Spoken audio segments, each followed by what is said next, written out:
Would it not be more polite to knock? Here we go. Anushka, stay here. Out. Out!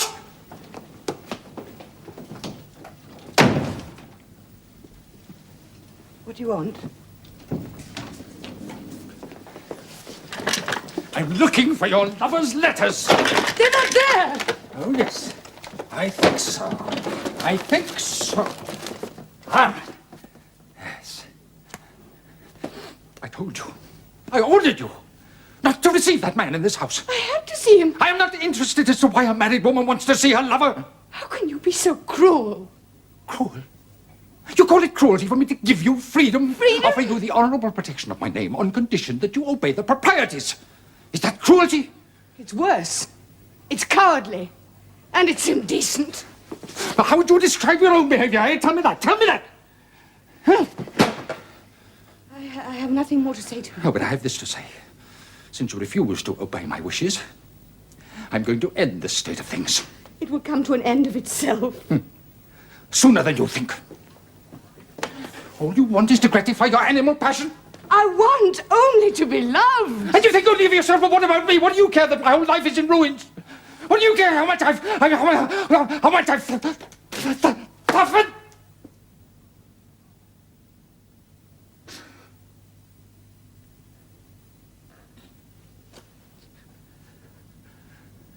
I'm going at once to Moscow. I shall not return to this house. You shall hear from the lawyer with whom I shall arrange a divorce. And my son shall go to my sister's. Leave Seryozha. No. With me. You're taking him away just to hurt me. You don't love him. When I look at him, all I can think about is my loathing for you, but I shall take him all the same. Goodbye. Please, I beg you, leave me, Seryozha. That's all I shall ever ask. Leave him at least until my confinement. He needs me. Please! Now, won't you sit down, Your Excellency? So, you know who I am? Oh, my dear sir, who doesn't?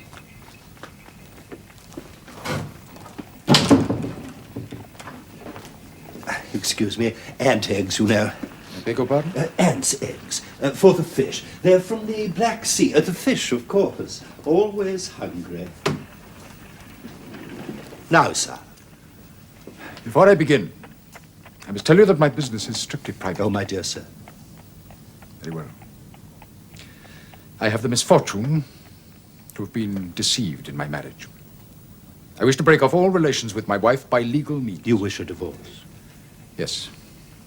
And in such a way that my son does not remain with his mother. Excuse me. And you would like me to arrange this? If it can be arranged as I wish. If not, I may forego my legitimate desire. Oh, quite. Well, I have a general idea on the law on this subject. You would like me to be persuaded? If you would be so good. Delighted. Now, divorce by our laws is possible in the following circumstances. One, a physical defect in either party. Applicable? No? No. Two, desertion without communication for 5 years. No. Well, finally, then, adultery. Are these the grounds that we have in mind? Adultery of the wife, I take leave to presume. Yes. Just so. Now then, adultery as grounds for divorce is subdivided into two categories. One, detection of the guilty party by mutual agreement, or two, failing such agreement, involuntary detection. In the first instance, it is customary for the husband, however innocent, to provide evidence for divorce. The most usual, simple and sensible arrangement, in my opinion, is adultery by mutual consent. It is also by far the surest method. In this case, out of the question. Really? You wish to insist that your wife is guilty? She is. My dear sir. Involuntary detection. Supported by letters in my possession. Letters? I beg you not to forget that cases of this sort come under ecclesiastical jurisdiction. The revered fathers like to investigate such cases down to the minutest detail, and they do. Letters was partial confirmation, perhaps, but direct evidence is required. That is, of eyewitnesses. All are called, and few, if sufficiently rewarded, will fail to talk. Yes, I understand. And may I perhaps remind you, if you divorce your wife under these conditions, she will never be allowed to remarry. Moreover, she will be totally deprived of her children. But if that is what you desire, you should leave the choice of measures to me. If one wants the result, one shouldn't be shy of the means.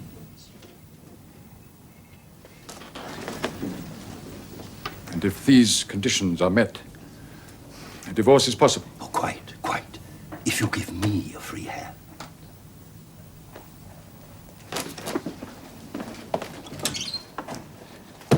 May I expect to hear from you? Within the week, I shall write to you. Good.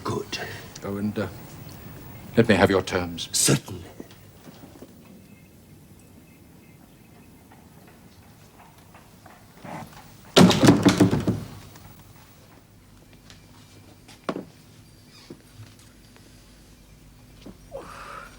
Will there be anything else, Madam? Thank you, no. Ah, yes, the cigarette box for Princess Tverskoy. You shouldn't encourage me.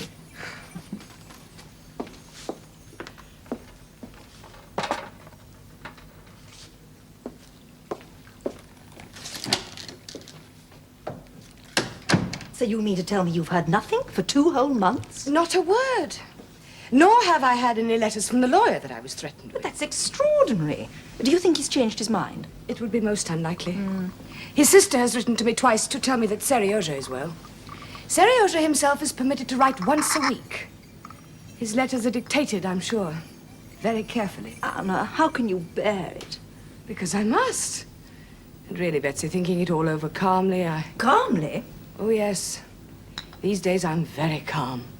I've come to realize that my husband has every right on his side. You can't mean that. But I do. It was only when I was with him, in the same room, that I used to be confused. His presence, his physical presence, had become so nauseating to me that I could feel nothing but loathing. That I understand. He's a coward, too. Yes, but he can't help it. Are you saying you feel pity for him? Yes. In a strange way. I have treated him badly. Would you live with him again, if he did change his mind? Never. Then, my dear girl, you have reached an impasse. Shall I tell you what I hear? He's in Moscow, staying at the Hotel Dussault, licking his wounds. What wounds? Well, you remember the famous commission, of course. About the native tribes. Well, yes, I suppose Your so. husband won a brilliant victory in August. The commission was appointed and made its report a week ago. All its findings agreed with his contentions. Well, then. Wait, can't Stremov. Oh, you remember Stremov. That wasn't he the man who opposed Alexei when... Exactly, a clever man. Well, suddenly he came right over onto your husband's side. Then he went further. He proposed and pushed through some changes so radical that the whole commission was discredited. Then he quietly retired, and your husband got all the blame. Comical, isn't it? Do you think so? Well, I think it's hilarious, like all politics. Mind you, Anna, it's not all over. I'm told your husband still has an ace or two up his sleeve. Anna! Oh! I'm quite all right. You're not. Yes. You've never had children, Betsy. Let me tell you, this is the moment you wait for all those weary months. What can I do? Oh, leave me here. Yes, I mean it. And find Anushka, my maid. Ask her to send for the doctor.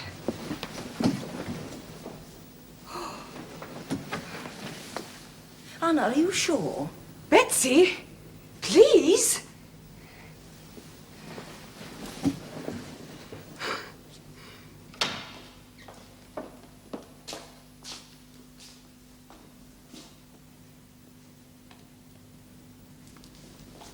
Your Excellency. Yes? If you'd care to sit in the drawing room. I shall sit here.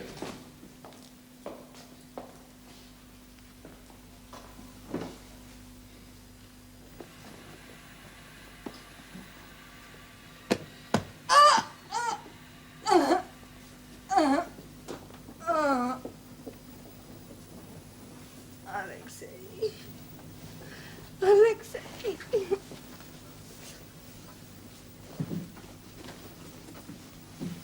Anushka. What is it, madam? Oh, poor Anushka. Nothing you can do. No one ever taught you to write.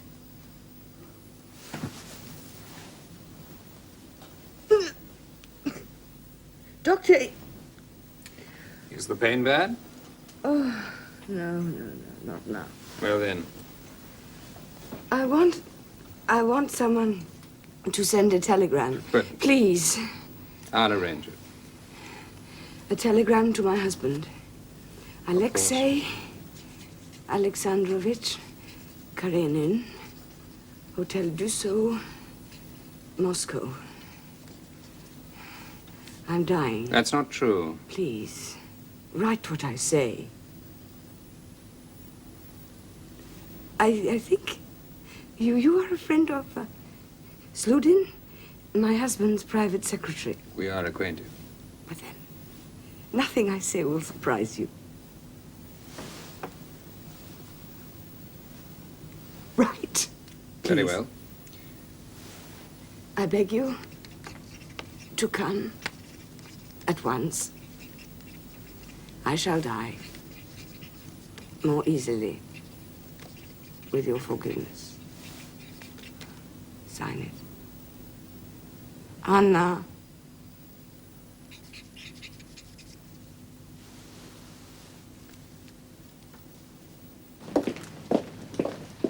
Vasily! I hardly recognize you. You've let your whiskers grow, haven't you? Now, Karenin, number 7, along here. Yes. Thank you. Levin! Steve! Oh! Hey. Now, that makes it all perfect. We'll just leave it in there. So you're back. Been abroad, haven't you? Well, where? Germany, France, England. How was Paris? Well, I didn't go to Paris. I've been studying agricultural methods. I learned a great deal. Oh, yes. Well, I'm delighted to see you looking so well. And in such good spirits. You know, somebody told me that you were down in the mouth and kept talking of nothing but death. Well, what of it? I think continually of death. Oh, do you now? I tell you frankly, Steve, I value my work and my ideas, but they're only a vanity. This whole world is nothing but a grain of mildew. Oh? And our lives, a moment of eternity. So, we might as well pass our lives amusing ourselves as best we can. Well, my own idea entirely. Because we shall soon be dead. Why soon? You know, if you weren't so funny. Funny? You'd be in danger of becoming a bore. Steve. No, I was only joking. Now, look, my dear fellow, if you could bear to enjoy yourself for an hour or two, you come to dinner. Your brother Koznichev might be there, and Karenin, I hope, and a few others. Will you come? Yes, I'd like to. Good. Come when you're ready, and don't be late. Mr. Vronsky to see Alexei Karenin. I'm sorry, Mr. Clemency noted this morning. Dear young man, don't you be nice? But, sir... I know he's in. They told me downstairs. Anyway, he's expecting me. Well, come in, please. Tut, you'll come to a bad end. Oh, I see you're not dressed for dinner. Never mind, shall we go? I'm sorry I can't come. Why? We're expecting you. I cannot visit your house. Why on earth not? Because all relationships between us must end. Finish from now on. But why? Because I'm starting divorce proceedings. I'm going to divorce your sister. That's not possible. No, I'm afraid it is. I've thought about it for 2 months, and finally Well, this letter contains firm instructions to my lawyer. I don't believe it. In it are enclosed written proofs of her guilt, letters from her lover. Oh, good God.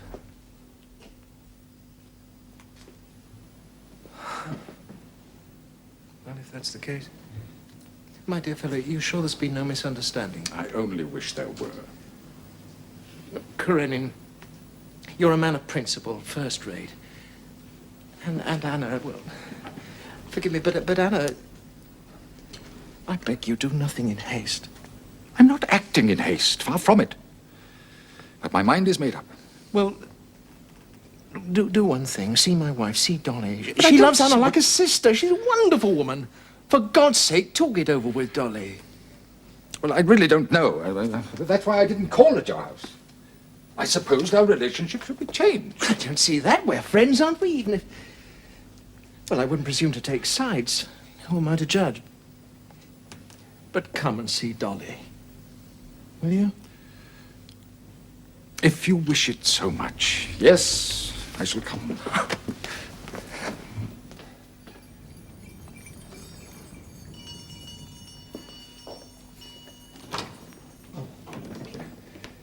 Oh, hello, Matvey. I'm late, as usual. As usual, sir. Is everyone here? Of course, sir. Let me take your coat, sir.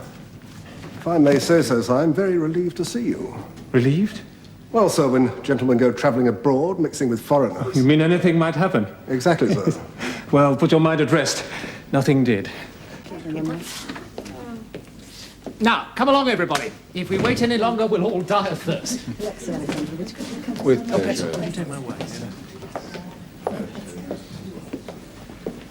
So he's arrived? Yes. Ah, good. Alicia, my dear, allow me to be your escort. You see how it is? Even at my age, I capture all the pretty ones. If there's one thing that bowls me over, it's flattery. I don't care who flatters me. I love it. Konstantin Dmitrievich.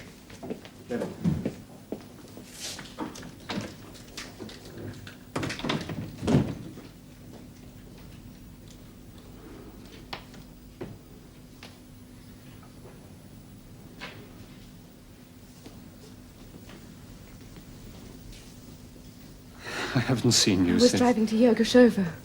You put your head out of the window. We nearly bumped noses. It was rather a shock to see you that evening.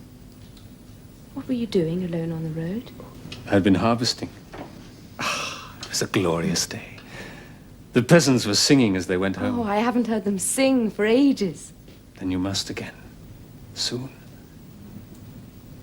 The thing was, they were so happy, so natural. I was sorry I couldn't be a part of it. How could you be? I know.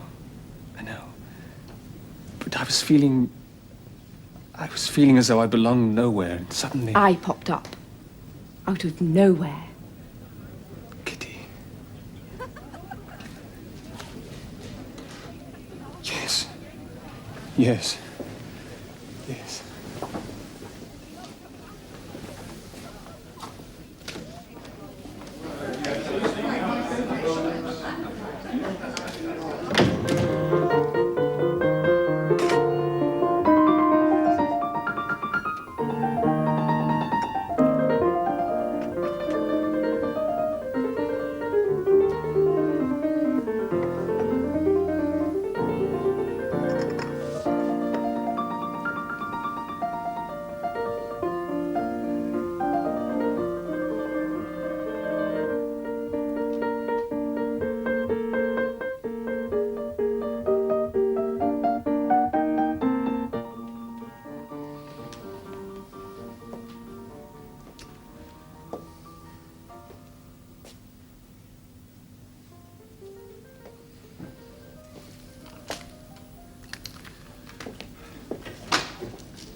Thank you for waiting.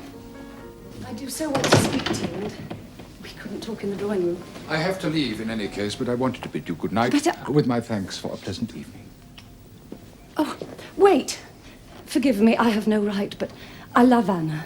She'd been such a good friend to me. I beg you to tell me what's wrong. What do you accuse her of? But surely Steve has told you. I don't believe it. I can't believe it. But one can't deny facts. What facts? What has she done? Will you insist on details? No. Well, no, nevertheless, I shall satisfy you. My wife admits her infidelity. Indeed, she boasts of it. Oh, that's not possible. I would give a great deal to have any doubts. While I was in doubt, it was hard, but not as hard as it is now. When I doubted, I could hope. But now there's no hope. And still I doubt everything. I'm in such doubt that often I can't bear to look at my son. Sometimes I don't believe that he is my son. Now, can you imagine what that means? Yes. Yes, I believe I can. So you mean to divorce her? There's nothing else to do. Oh, there must be anything, only not divorce. But you must understand that this trouble isn't like others, like illness or somebody's death. One can't just bear one's cross. It's necessary to act. I see that, and I do sympathize, but divorce? We should be nobody's wife. She'd be lost. At her own choice. Oh, how could any woman choose that? But even so, you're a Christian man. Can you not forgive? I've tried. But I can't. I don't think I'm spiteful. Until now, I've never hated anyone. But I hate her. I hate her with all my soul for what she's done. Still, you could be merciful. Love them that hate you. That is just possible. One can't love those whom one hates. I'm sorry, I didn't want to upset you. But you must realize that it's all over. Good night. Oh.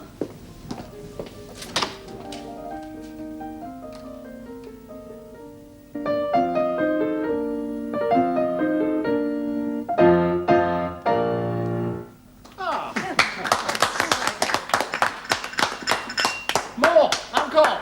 Chopin, perhaps? Very well.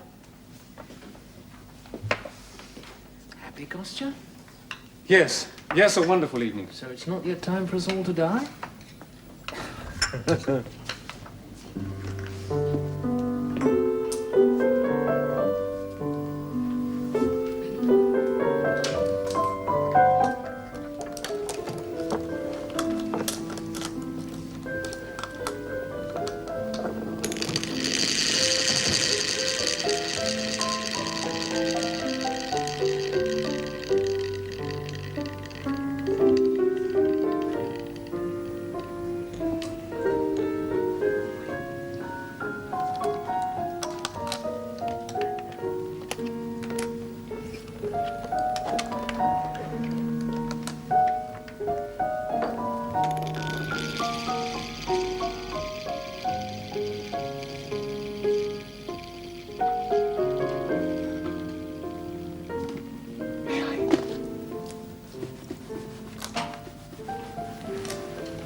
Something I've wanted to ask you for a long time.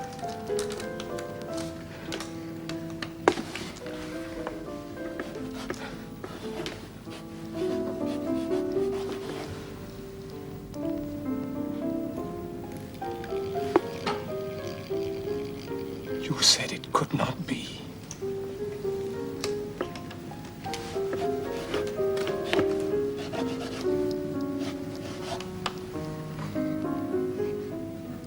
What it is. That means never. But it's not true.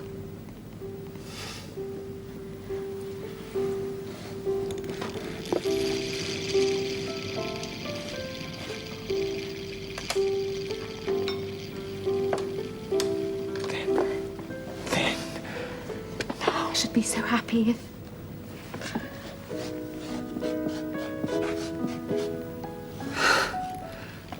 Forget. Forgive.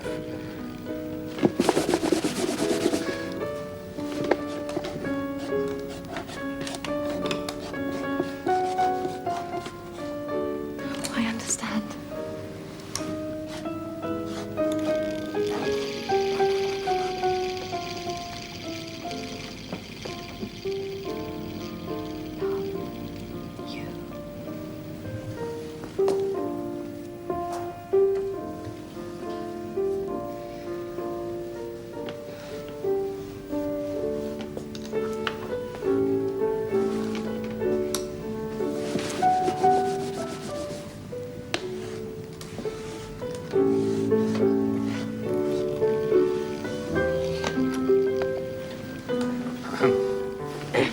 Secretary?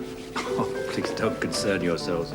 Dolly won't mind and the servants won't understand. Papa. But if we're not going to be late for the theatre, we should be getting ready to leave.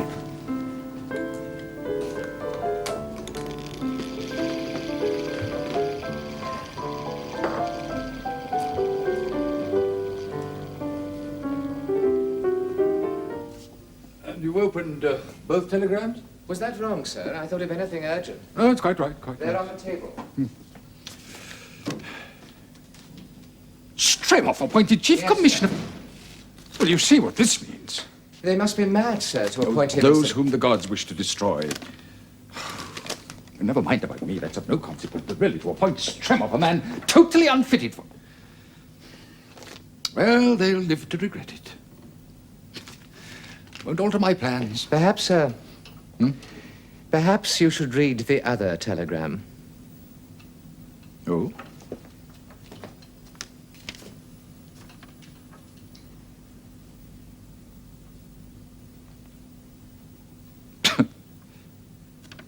This is a trick.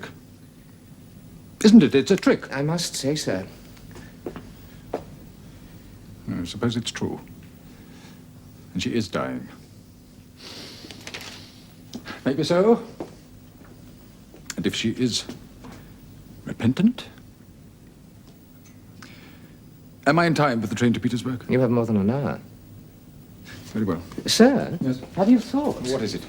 If it is the confinement and you should be in the house... No, I'm not asked I'm to, for sorry, your sir, I must speak. Wouldn't your presence legitimize the child? Wouldn't it prevent the divorce?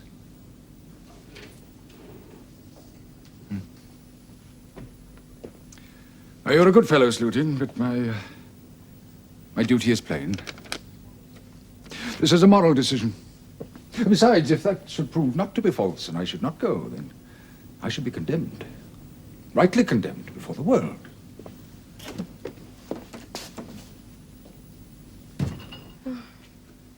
Alexei. Alexei.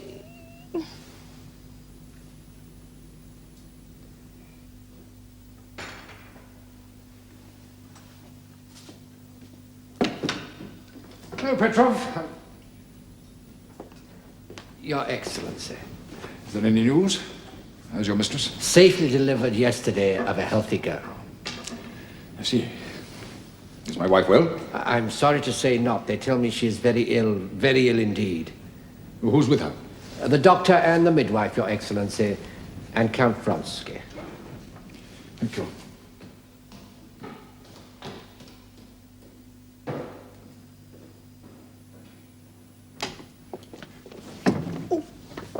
Excuse me, sir, but are you... I'm Karenin. Well, thank God for that. Thank God you've come. She keeps on about you, so she keeps on. One moment, just a moment. She is dying. The doctors say there's no hope at all. Will you let me? I am entirely in your hands. I must do whatever you wish. Will you please let me stay here? Because you see, when Alexei, I mean, of course, Alexei Alexandrovich, not Alexei. How strange it is they should both be called him. Yes, it is strange, but somehow it's quite proper and natural. I've always thought that. But he will come to me. I know he'll come. He wouldn't reject me. Not when I beg him to forgive. You see, he's a good man. You don't know how good he is. It's fever, Your Excellency. She's delirious. Theriota had his dinner? I know they'll forget him. Oh, yes. He must be moved into the corner room. No! No, Walter! I want my baby! But you said I... Yes. So... Yes, I know, but... Very well. Let the nurse have her. In fact, it's better, yes. Alexei's coming soon. May hurt him to see her. He has come. He's here. Anna Arkadyevna, look. He's here. Alexei, I knew you wouldn't fail me. There's very little time left. That's why I'm in such a hurry. Because there's no time. I couldn't bear to die without you.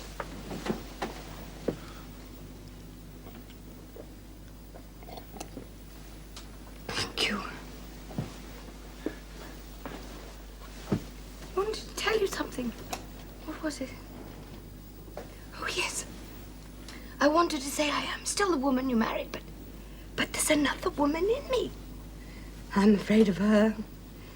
It was she who treated you so badly. She thought she hated you. It was she. But I'm not that woman. Not anymore. I'm my real self. And all I want is to be forgiven. Forgiven completely. You see, Alexei, it's easy to forgive good people, but to forgive wickedness, much more difficult. Oh, I am sinful. I know, but...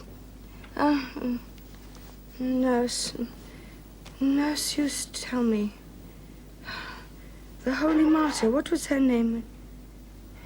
She was worse. But she was saved. And I'll go to Rome. There's a wilderness there, and I shan't be in anybody's way. But I'll take Therioda and the little one. But you'd never allow me to do that, would you? Would you? Anything. Anything you wish. You see, I told you. Told you. But why doesn't he come? Alexei! Alexei Kirillitch!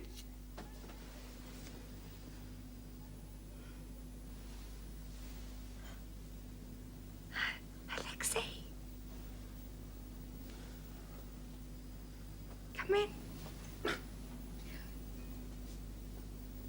Oh. Give him your hand. No. Look at him. I want you to look at him. He's a saint. Take your hands away. Alexei, uncover his face. I want you to see him.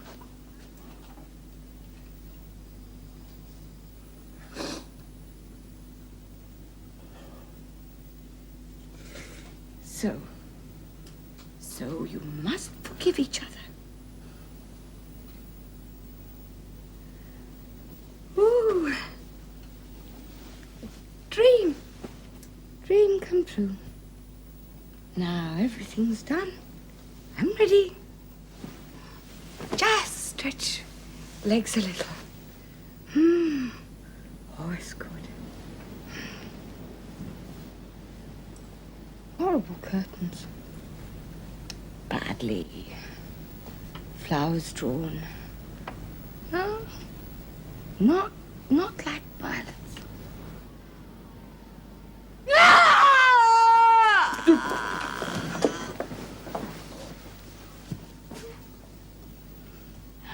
I'm falling. I'm falling. Oh, God. Oh, God.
Your Excellency.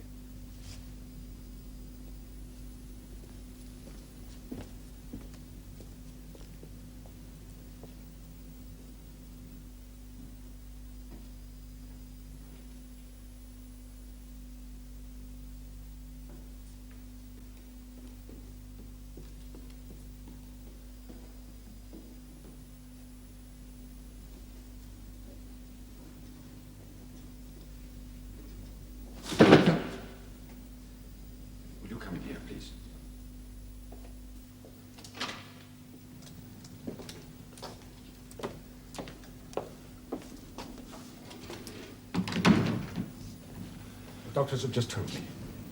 Yes? The fever has gone down. Her temperature is nearly normal. They think, well, they're certain that she's out of danger. I've seen her myself. She's quiet, sleeping peacefully. It's a miracle. Yes. I agree with you. The doctors themselves... Are you sure? They couldn't be mistaken. I think not. She's going to get well. I'm sorry, you'll have to excuse me. I can't quite believe it. No.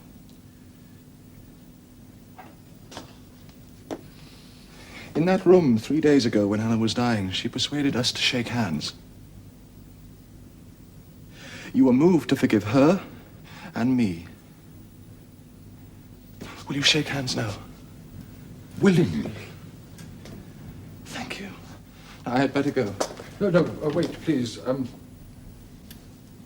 I have something I wish to say to you. Pray be good enough to listen. Certainly, what is it? I must explain to you my feelings. No, it's better not to use emotional words even when speaking of emotions. I desire you to make no mistake about me. I must explain to you my motives, the motives that have guided me in the past and those that guide me now. Do you consider it necessary? I'm sorry, I do. Please.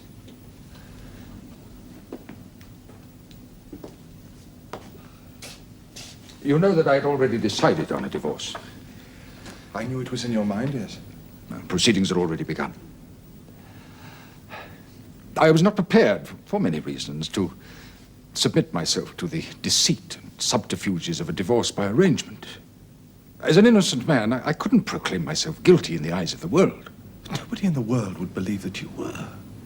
In that case, I should have proclaimed myself a liar. I see. But that was only a part of it. I confess that I wanted to be revenged, both on you and on her. That she should be degraded, banned from remarriage, prevented from ever again seeing her son. I felt that nothing less would satisfy me. In Moscow, when a telegram came, I wouldn't believe in her repentance. She said she was dying. I hoped that she was. But you hoped for that? God forgive me, yes! On my journey here, I hoped to find her dead. Your aversion is very natural. No, you are quite wrong. I was only surprised to find in you such a... Excuse me, such a depth of feeling. Surprised? Oh, yes, I suppose so. But to wish someone dead... No, I don't find it strange. Though for myself, I've never had to meet that situation. I am a soldier, as you know, and soldiers are trained to face death. They are also trained to contemplate the death of their enemies, or rather, the enemies of their country. And for a soldier, they're one and the same. Has that ever occurred to you? No, I don't think so. You see, a soldier has to imagine not only his own death, but the necessity to kill. This is more difficult, but a good soldier learns quickly. You must have thought of Anna as your enemy, as I was. So you wished her to die. It's not so strange. Now, what astonished me was that you were prepared to forgive. But that's what I wanted you to know. I forgave her. And I forgive you. Because only in forgiveness can I find salvation. No, it's more than that. It's happiness. Joy. Oh, I pray to God not to deprive me of this joy of forgiving. You are making me ashamed. Oh, you must find your own salvation. I know that.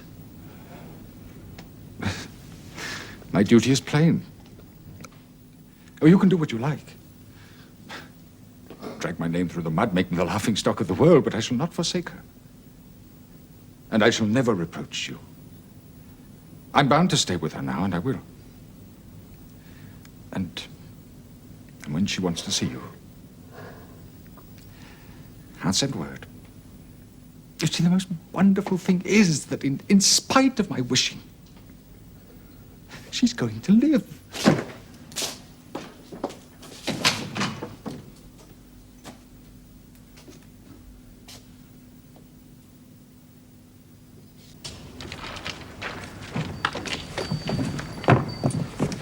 Drive on. Anywhere. Drive anywhere.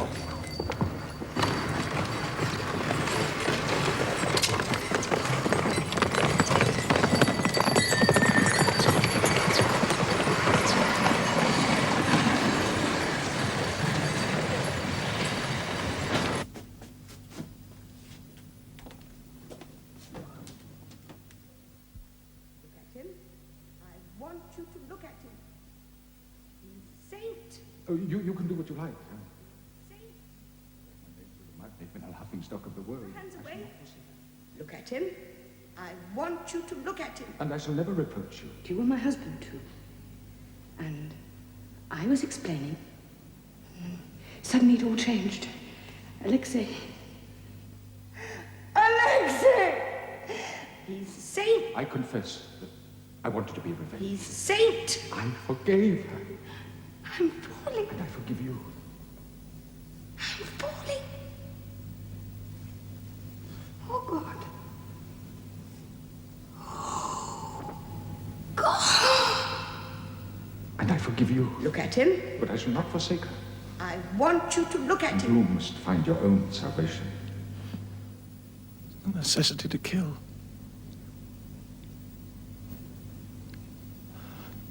A soldier imagines his own death. His own. He's trained to face death.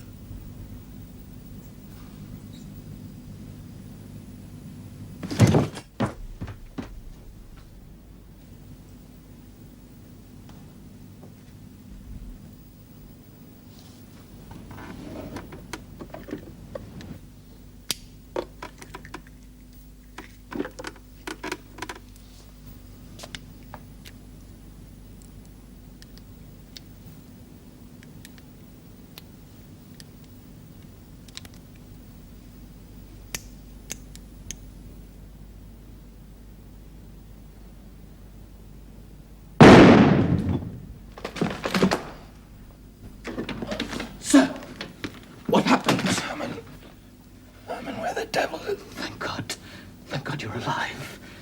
Herman, pick that up.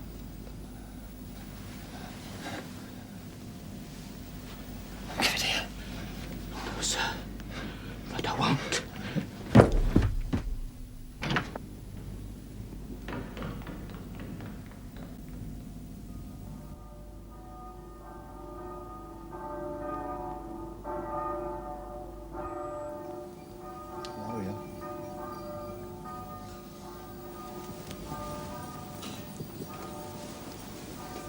Are you in pain? Yes, a little, yeah. Then keep still. I'll change the dressing shortly.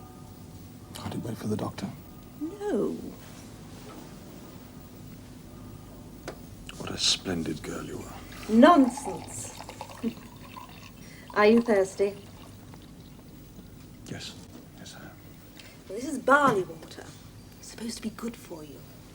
No. No, don't move.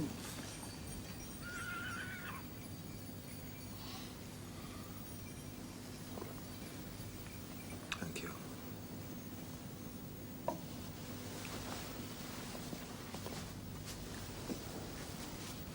Betsy doesn't think it was an accident.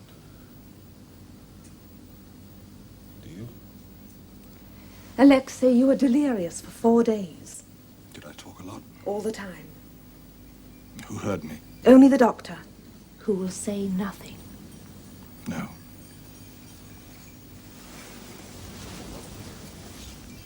And you? you? Oh, I was here. But whatever I heard is already forgotten. You needn't dissemble. Not with me. You know all about it, don't you? Oh, a great deal. Don't you understand? I can talk to you as I can't talk to anyone else in the world. Not to Anna? To Anna? No. But Alexei. I tried to kill myself. Because suddenly I felt guilty. I was shamed and humiliated.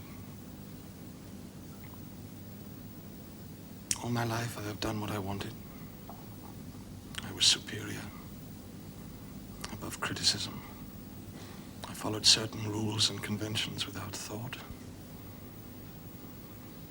For example, the accepted view of the deceived husband, the cuckold. I'm not sure that I wish to hear any more of Pitiful this. object. An incidental, a ludicrous obstacle to my happiness. Alexei, you must not excite yourself. I'm not excited. But on that night,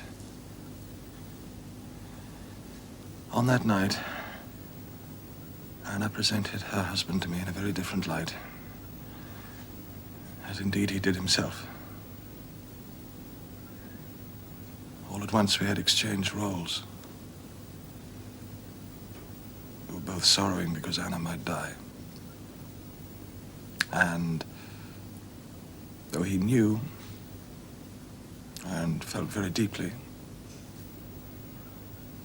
all the injuries we had inflicted on him,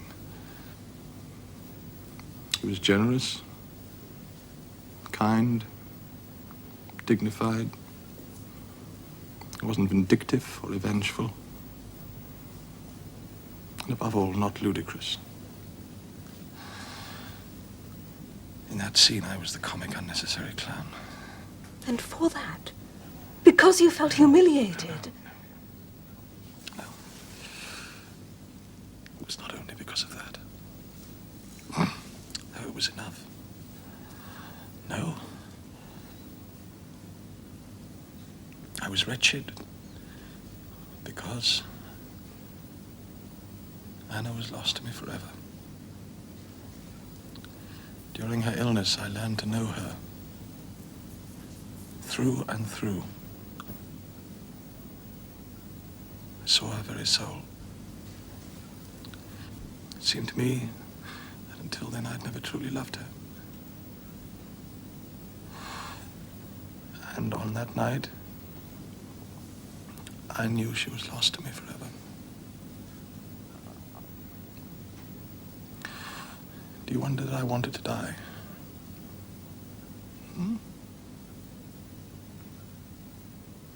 Nurse says it's time for the baby's feed. Shall I take her, madam? Yes, Anna. Ooh.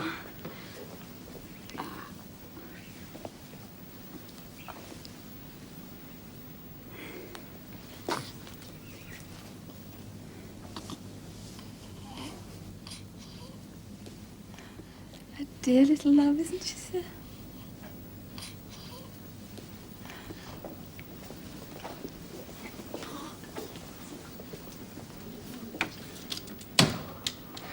Child. What about her? Well, she's very small.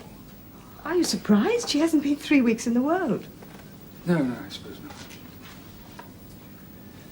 What were you going to tell me? Oh, so it's something important.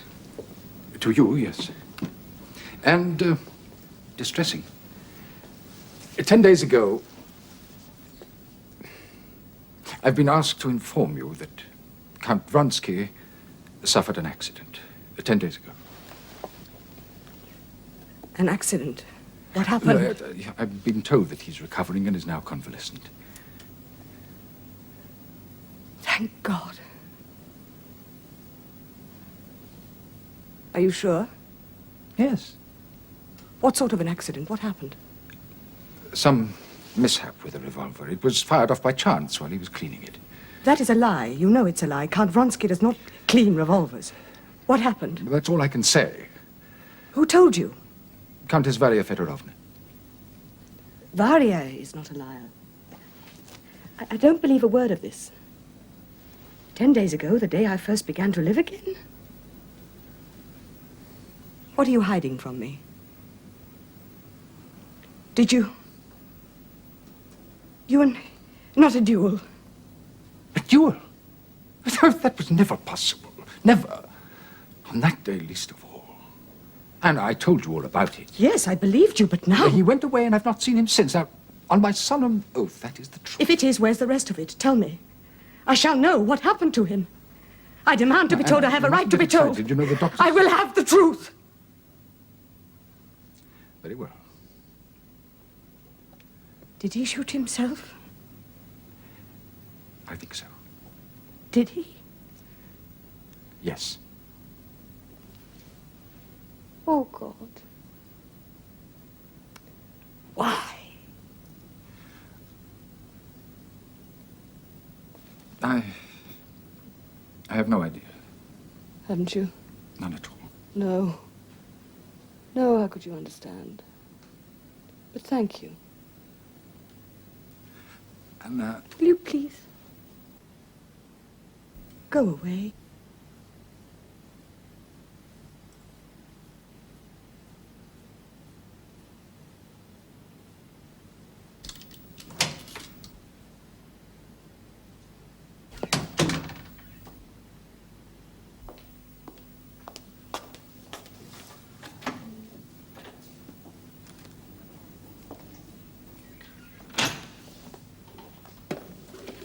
Prince Bohovskoy to see you, sir. Come along in. Oh, dear fellow. Good to see you up and about. Perfectly fit again? A little discomfort, but it's nothing. Well, you always keep yourself in good trim. That's half the battle. A drink, then, what will you have? Nothing strong, too early. A glass of wine, perhaps. Sit down, then. Thank you. And cigarettes at your elbow. Ah, splendid.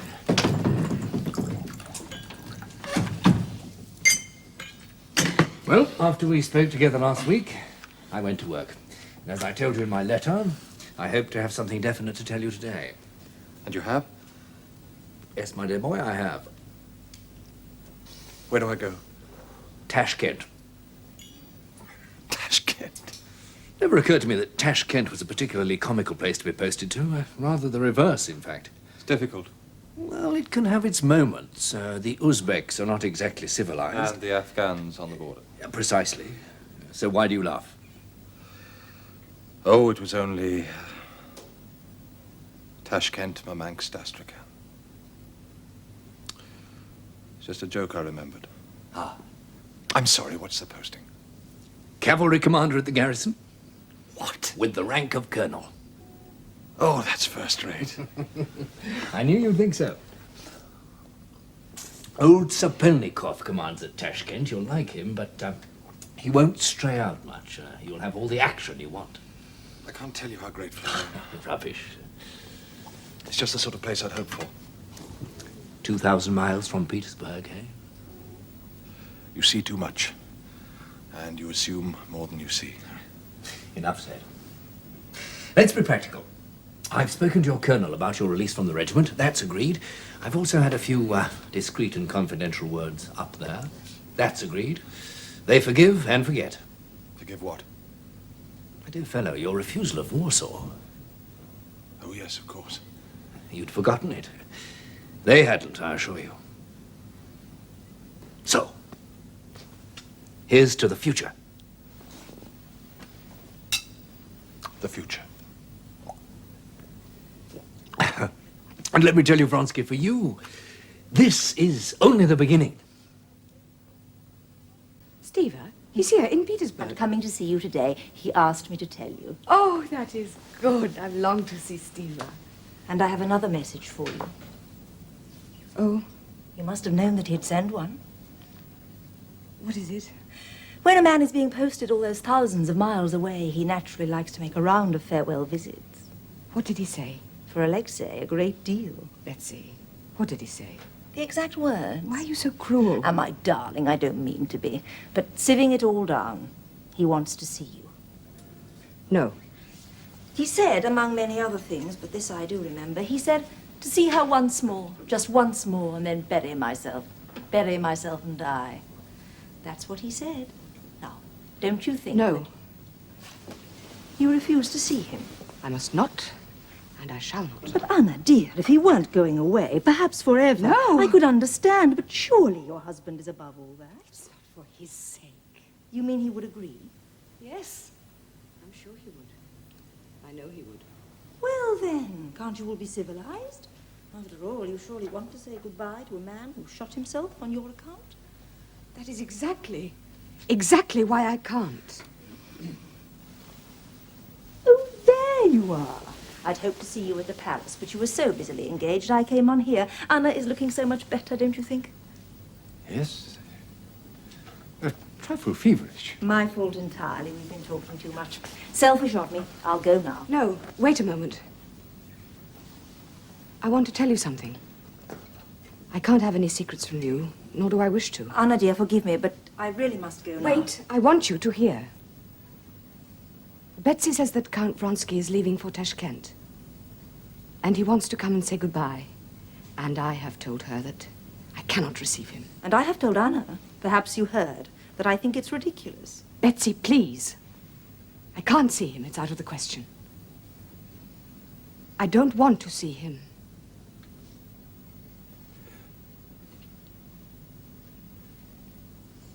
You see? It's impossible. I don't see anything. I'm submerged, utterly out of my depth. Well, goodbye, precious. Look after yourself.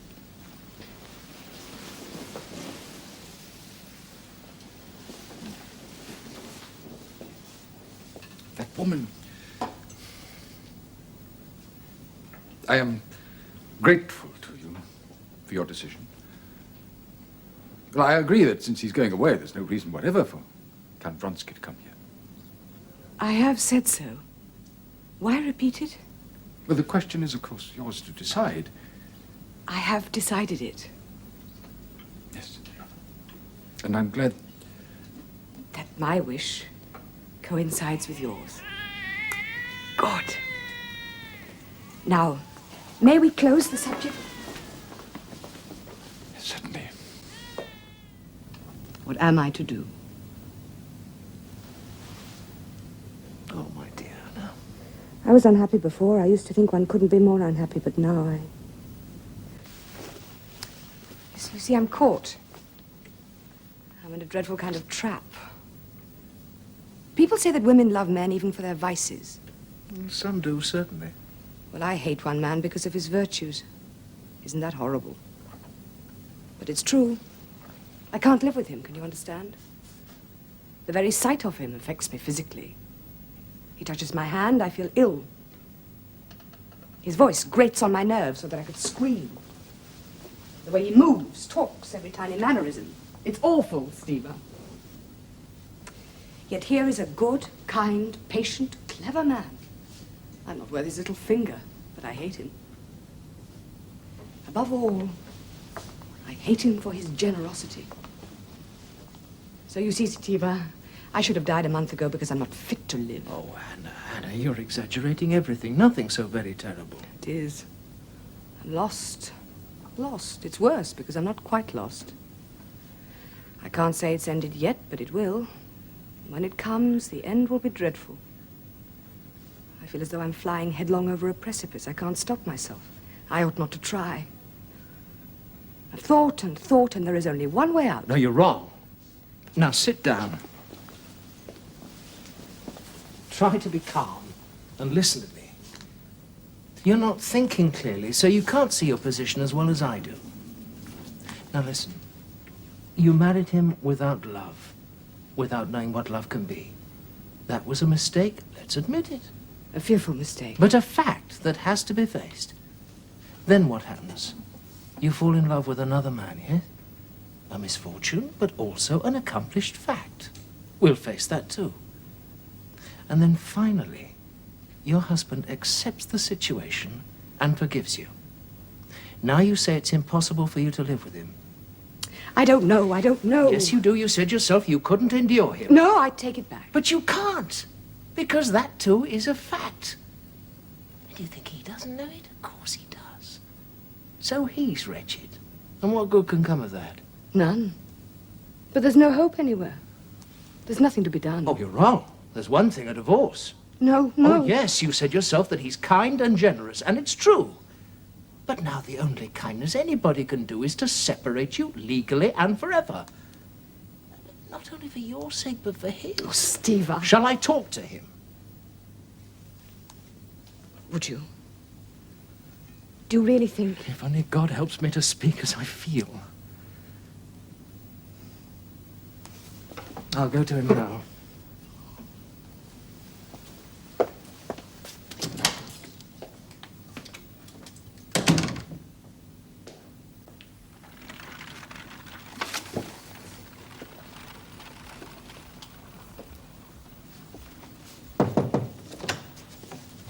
May I come in? Oh, am I disturbing you? No, no. You've seen your sister?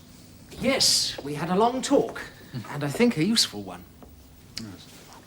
That is something that I have not enjoyed for some time. Smoke, if you will. Yes, thank you. The position of you both is so different now. Do you object if I talk about it? No, no, it's a subject that is seldom from my mind. So let us begin with this. I have written her this letter. Surely you don't want me to read it? No, I shall read it.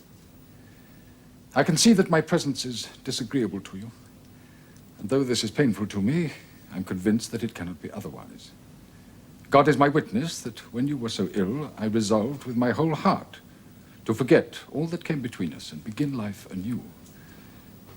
My only desire then as now was for your welfare, the welfare of your soul. And now I see I have not attained that. Tell me yourself what would give you true happiness and peace of mind.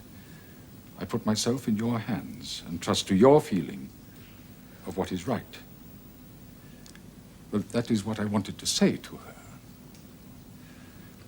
I must know what she wants. Yes, I understand. Look here, you know, it won't do. Why not? Because already she's crushed. Literally crushed by your generosity. If she reads that, she'll be incapable of telling you anything. You think so? I know it. But then, what is to be done? I mean, in God's name, what more can I do? Only this, I think. You must tell her how you propose to end the situation. End it, but how? Well, there's a way out of every situation. Anna would never admit it, but there is one way out. And that is to terminate your relations finally and completely. Divorce? Well, I imagine so. Yes, divorce. You know my feelings. Yet at one time you were resolved on it. Well, that was a different matter. There is only one point to be considered. Whether either party wishes to marry again. If not, it's very simple. Simple. Yeah. I've thought endlessly about this. To begin with, there's my son. He can't stay with his mother. Well, why not? Well, because she'll have another family. Illegitimate, but a family. Then what would Seriosha's position be? Apart from that, a divorce would mean giving my wife over to destruction. But why? Well, because these liaisons never last. In 2 or 3 years, Vronsky will throw her over, or she herself will enter into a new liaison. Oh, this can be so when there are no true ties of religion and law. And my consenting to a divorce, I would be the cause of her ruin. Aren't you forgetting one supremely important fact? What? That they love each other.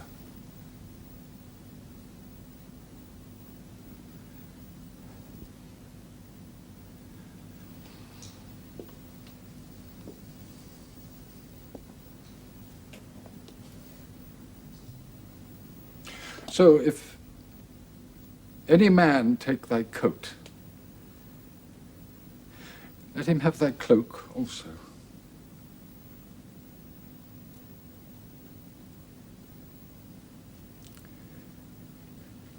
Very well. I agree to a divorce. And I shall take the disgrace on my own head. As for my son, Anna herself must decide about that.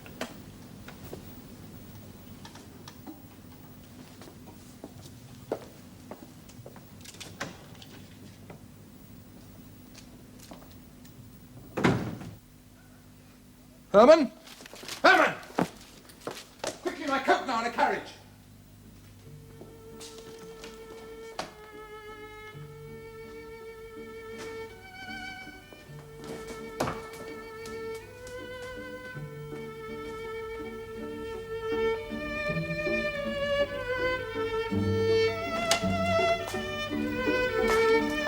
Alexei! Oh, Alexei! No, you must listen. You must listen. Oh. Oh, Alexei, my beloved, I have waited for you. Oh, my dearest, dearest love. As long as we live. As long as we both live, Anna. As long as we both live. Look at you. So pretty. Just like a funny little boy. How pale you are. Am I? I've been ill. Yes, but you'll soon get better. We will go to Italy. Have you ever been there? No. Should we really go to Italy? To Florence, to Naples, to Rome, to Venice. It's warm there and you'll glow in the sunshine and get better. And you won't go to Tashkent? No, I will not. And if anyone so much as raises an eyebrow, I'll resign from the army. I know this is the only thing now. It's the only true thing for us.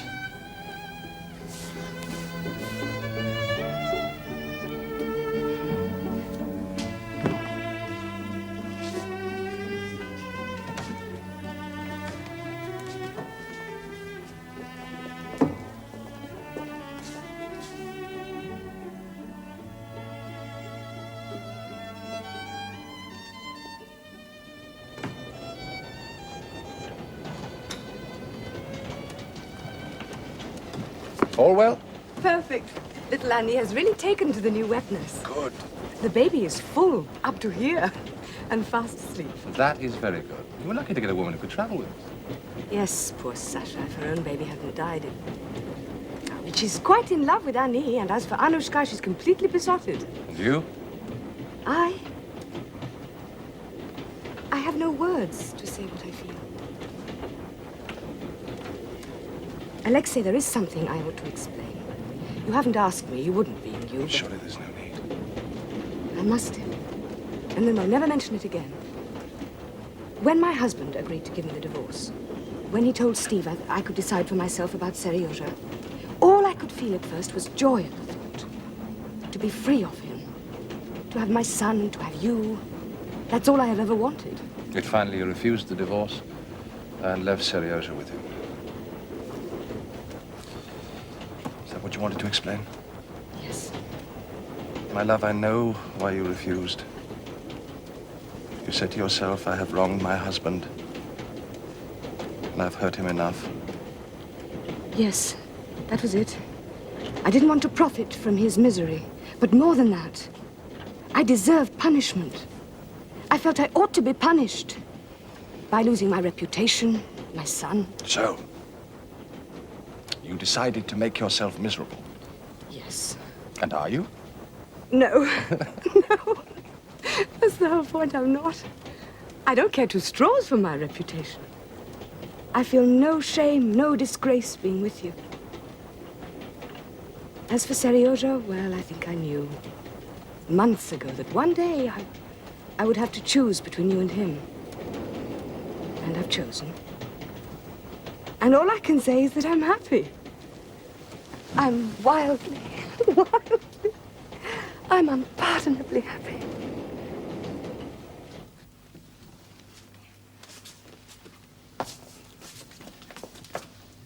Where is it to go, sir? Hasn't your master told you? No, sir. He just said take it down. Then put it in the cellar, wrapped in a sheet. Very well, sir.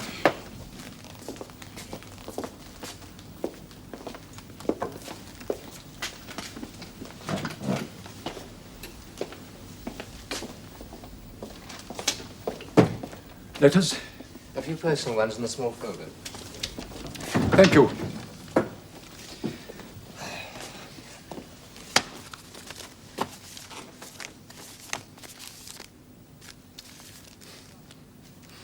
Countess Lydia Ivanovna. She writes to me every day asking me to do something or the other, preside at a meeting. Should you not, then? I have enough to do. She has a great deal of influence. You imagine I don't know that? Then excuse me, but she could be very useful. She's an excellent organizer. Yes, I'll consider it. Moscow. Prince and Princess Chabatsky invite you to the marriage of their daughter with a man called Konstantin Dmitrievich Levin. Oh, yes, I remember meeting him. Why they should ask me. Shall you go? Go? Go? I don't believe so. What on earth should I be doing? At a wedding?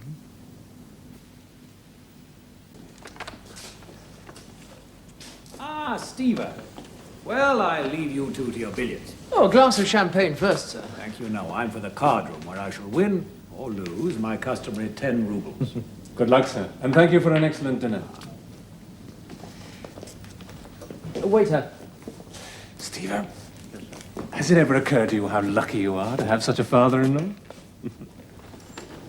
Yes. And now you're going to have a share in him. Yes, there's something ironic about the prince. Thank you, Stefan. I suppose if you're surrounded by women all your life, domestic women, I mean. You believe a man develops irony as a sort of extra skin? You're coming on, Kostya.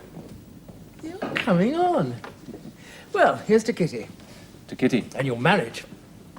Yes, marriage. You nervous now? Afraid of it? No. No, it's not marriage I'm afraid of. No? It's the fuss, the ceremony. Standing up in church in front of all the people. Well, does Kitty object to that? Oh, it's the one thing we argue about. She's looking forward to it. Naturally. It's their great day. So you must pretend that you do too. Impossible. If you don't, you'll spoil it for her. Oh, by the way, I've been meaning to mention this, knowing your views. You've got the certificate to show you've been to confession and taken the sacrament. No. Why? They won't marry you without it. What? I never even thought it must be 7 years. No certificate, no marriage. Steve! It's true. You must confess and take the sacrament. How can I? It's only 4 days. Well, that'll do. See the priest. He's a good, sensible man. He'll pull the tooth out for you before you know where you are. Now, come along. I'll pay you 100 up, give you 15 to start.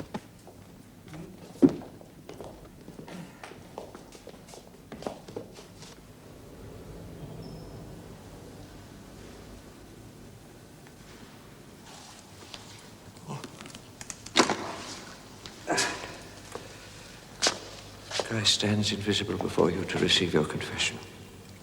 Do you believe in the doctrines of the Holy Apostolic Church? I have doubted. I doubt everything. To doubt is a natural human weakness, but we must pray to our merciful Lord to strengthen us. What are your principal sins? I doubt everything. That is my principal sin. What do you doubt in particular? Everything. Sometimes I even doubt the existence of God. What doubt can you have of the Creator when you contemplate his works? Who adorned the celestial vault with stars? Who decked the earth with her beauty? How could those things be without a Creator? I don't know. You are about to enter into holy matrimony, and God may bless you with children. What will you say to your child when he asks you, Papa, who made the lovely things in the world? The earth, the water, the sun, the flowers, the grass. Will you really say that you don't know? And if he should ask you about the life to come, what will you tell him? Will you abandon him to the allurements of the world and the devil? Wouldn't that be wrong? So therefore, pray hard. Pray that your doubts may be resolved. Our Lord God Jesus Christ, in the grace and bounty of his loving kindness, pardon us, his child. Go in peace and sin no more.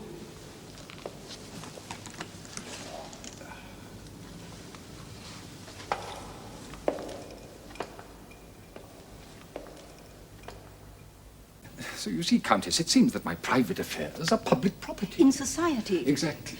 They cannot guess at the truth, how it was not you who performed that high act of forgiveness at which I was filled with rapture, but he who dwells within your heart. No doubt, no doubt. But I have been quite enough humiliated. Don't say that. But I do say it because it's true. I mean, do they think I'm blind? Do they think I'm not aware of the jokes, the laughter behind my back? The very servants. They know not what they do. Only yesterday, I had to go out of the room.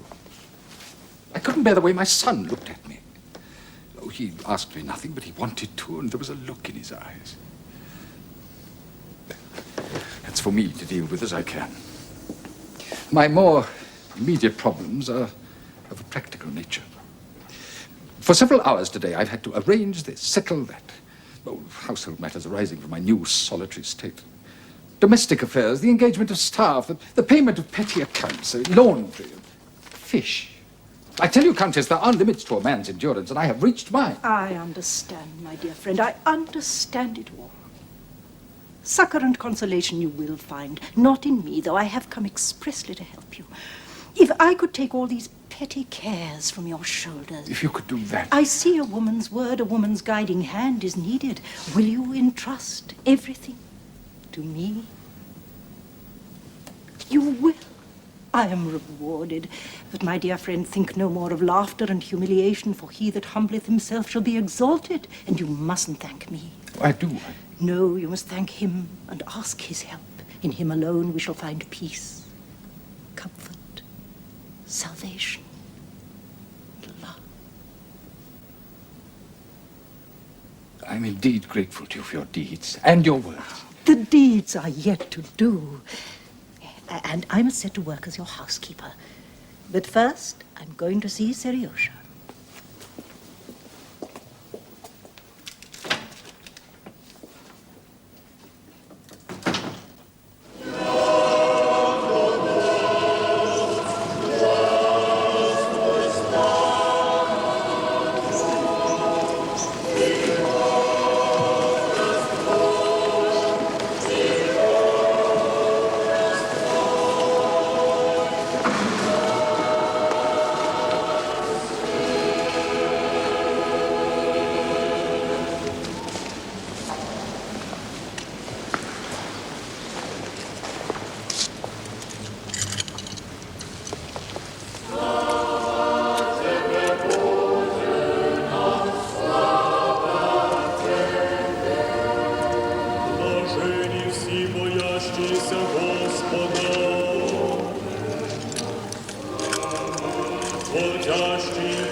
What's wrong?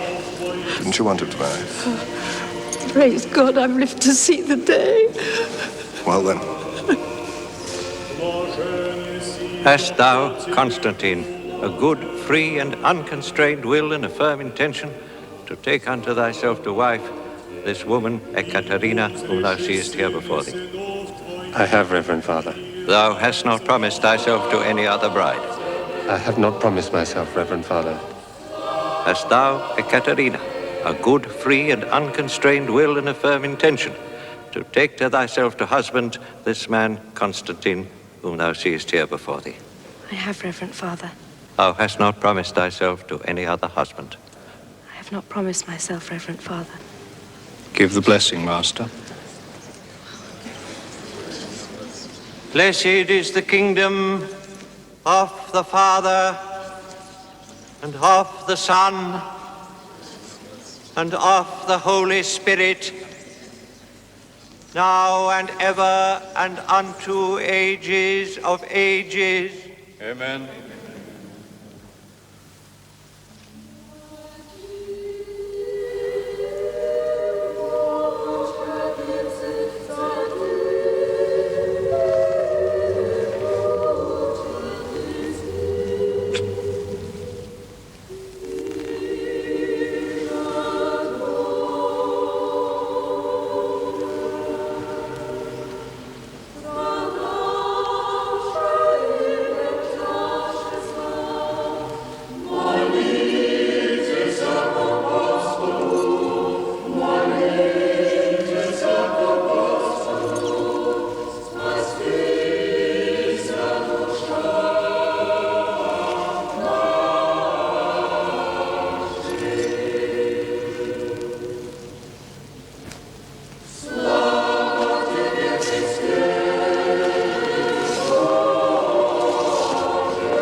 been so happy here, Alexei, so happy.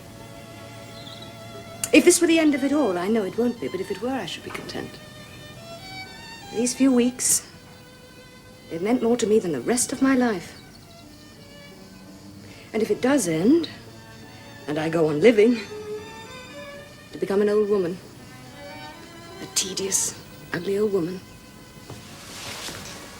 I should still be happy, proud, because once you loved me.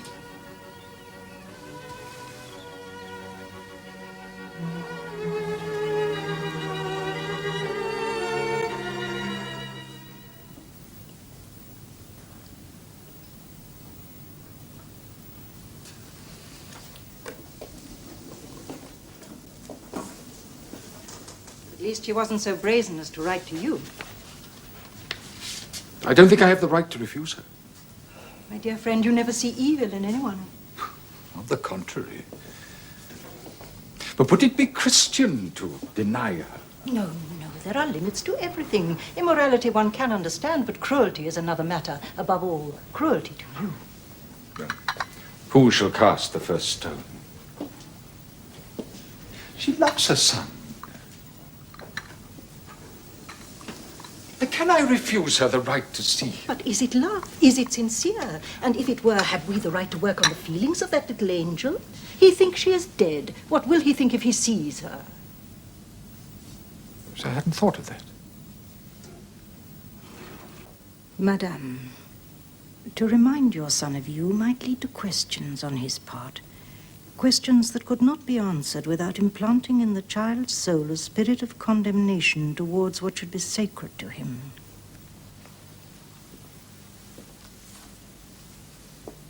In the circumstances, I beg you to interpret your husband's refusal in the spirit of Christian love. I pray to Almighty God to have mercy upon you. Oh, that woman. If only I'd written directly to him. But that she, a hypocrite, a lying hypocrite, the devil fool her talk of Almighty God. She doesn't care for Serioja, not two straws. And I am not to see him because she says so. Well, we shall see about that.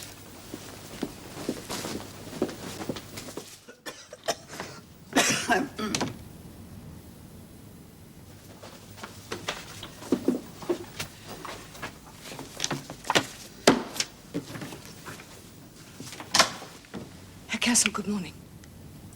My God. Is Serioja still in his old room? Yes, but...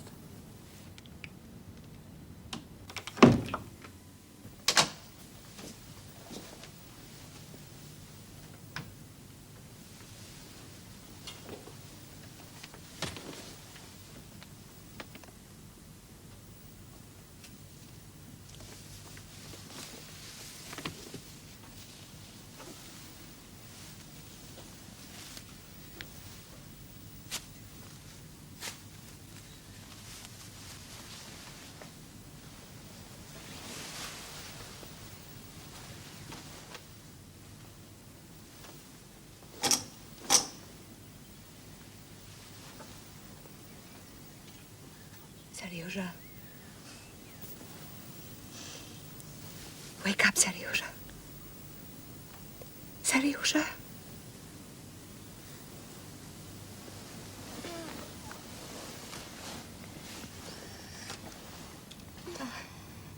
Darling, wake up. Wake up.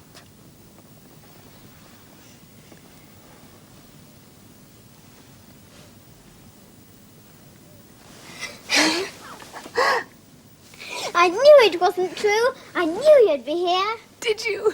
Did you, darling? Of course, it's my birthday. You're always here on my birthday. I'll get up now.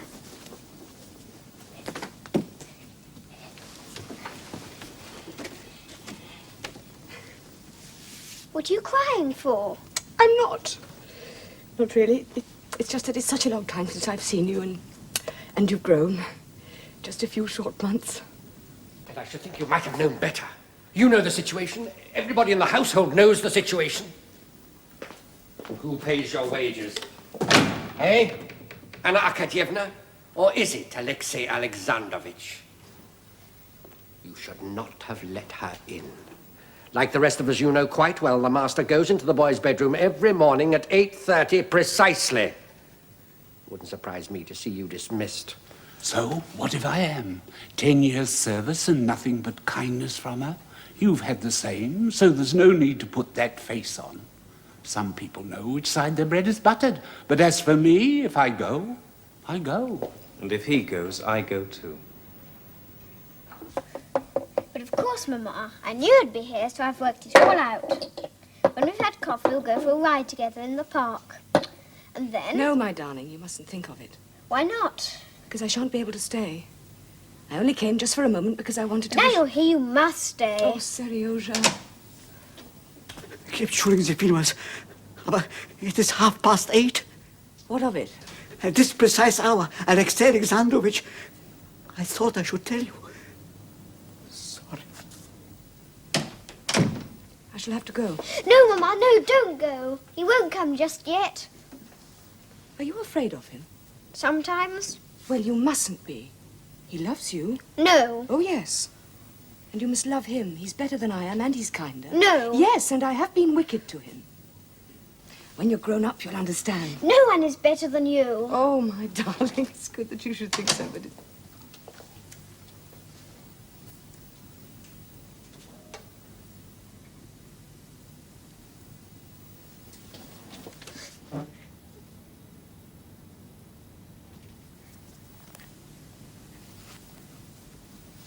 Goodbye, my son.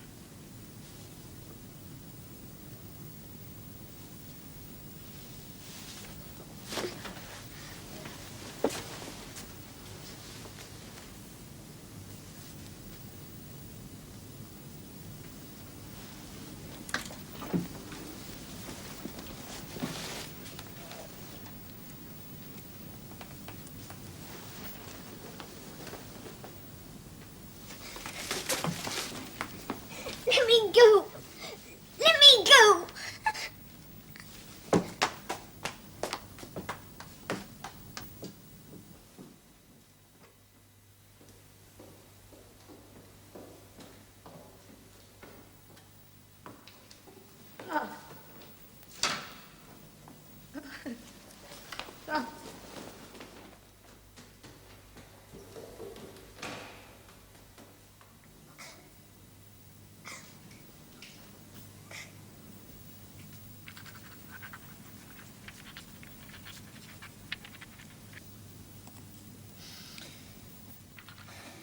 Prosperity, yes, but only on the surface. To be assessed only by rising prices on the stock exchange. While the makers... No. The creators of the country's wealth.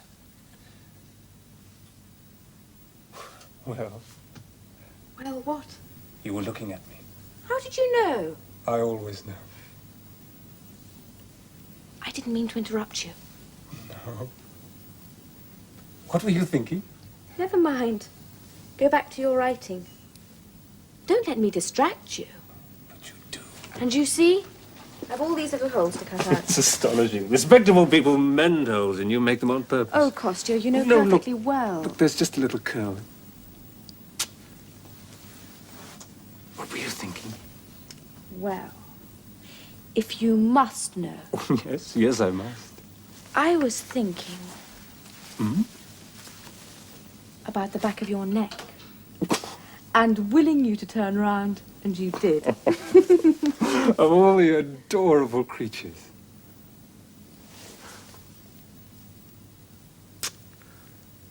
What have I done? What have I done to deserve such happiness? It's not natural. Oh, yes, it is. More tea, Alexei? Thank you, no. Well, Mama, I must leave now. If there's anything I can do, I shall be in Petersburg for a while. Thank you, no. Varia looks after me very well. That is her métier, looking after people. If it weren't for her, I shouldn't be alive today. And if it were not Yes, for... Mama? Nothing, nothing. Nobody wants my opinion. Who listens to an old woman? What do you wish to tell me? Tell you. Since when have I been able to tell you anything? And you don't need my advice. You wouldn't take it before, so why should you now? I should like to hear it, though. Very well. You're going to the country. Quite soon. Then make it quite soon. For you to be seen strolling about Petersburg out of uniform, no longer an officer in the imperial service, to be denied the court, to be observed walking openly in the streets. Please, enough. Am I now to apologize? By no means. Your advice is excellent, and I shall take it. Very well. I shall be in my room, Varya.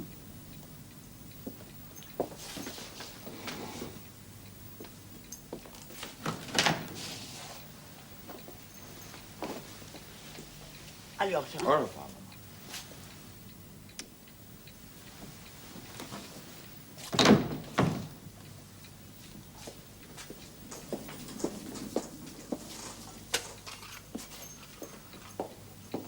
Alexei.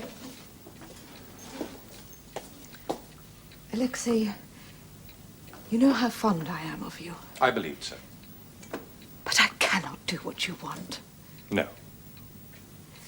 You mustn't think that I criticize Anna or venture to judge in any way. Perhaps in her place I'd have done the same. I can't tell. But as things are... As things are? Haven't we got beyond these ancient conventions? Haven't we progressed at all? Not in society. Oh, but I don't expect it to be received at court, and she wouldn't wish it. But surely, our intimate friends. Understand this, Varya. If a divorce can be arranged, Anna and I shall be married. Until then, I consider her as my wife, and I expect those who say they are fond of me to do so as well. No, Alexei. We must recognize facts. You want me to go and see Anna, to invite her here, to rehabilitate her in society. It can't be done. For your brother's sake, and for the sake of our daughters growing up, for the sake of their future. No! The rules of our little world... The rules are nothing but a sham, and you know that. Anna is no worse than dozens of women whom you do receive, and she's better than most because at least she's honest. Alexei, don't be angry with me. Please try to understand. Oh, I do understand, and I am not angry with you. I'm just sorry because this means breaking up our friendship. No, Alexei! Yes, and perhaps a great many others. My dear mother, for instance, do you think that I don't know what she was as a young woman? Doesn't everyone know? And wasn't she all smiles and approval when Anna and I first came together? She said so herself to me. A fashionable liaison with a married woman. Quite the thing for a young man, as long as it doesn't become serious. And didn't the whole of your respectable society think the same? Doesn't that sort of hypocrisy sicken you? Well, it does me. It makes me want to vomit. Goodbye, Varya.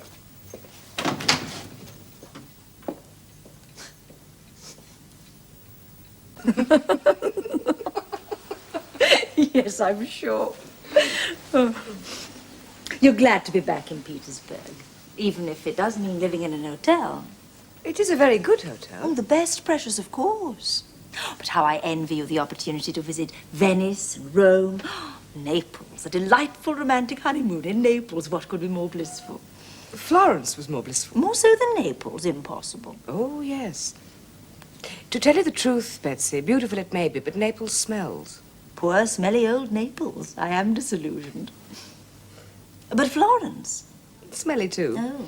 But our villa there was high on a hill. It was 2 or 3 miles from the city. I could have stayed there forever. And your portrait was painted by Mikhailov? Did I? Yes, you told me in one of your letters. Did he make love to you? Oh, yes. Anna? With his paints and brushes. Yes. In its way, his painting was an act of love. Indeed. I long to see it. Oh, Alexei had it sent directly to Vozdrezhenskoy, but when you come to visit us there... Ah, yes, but the country, hardly my milieu. Well, now is it, Anna? You know that for me, civilization ends at the edge of Petersburg. Anything beyond is quite barbaric.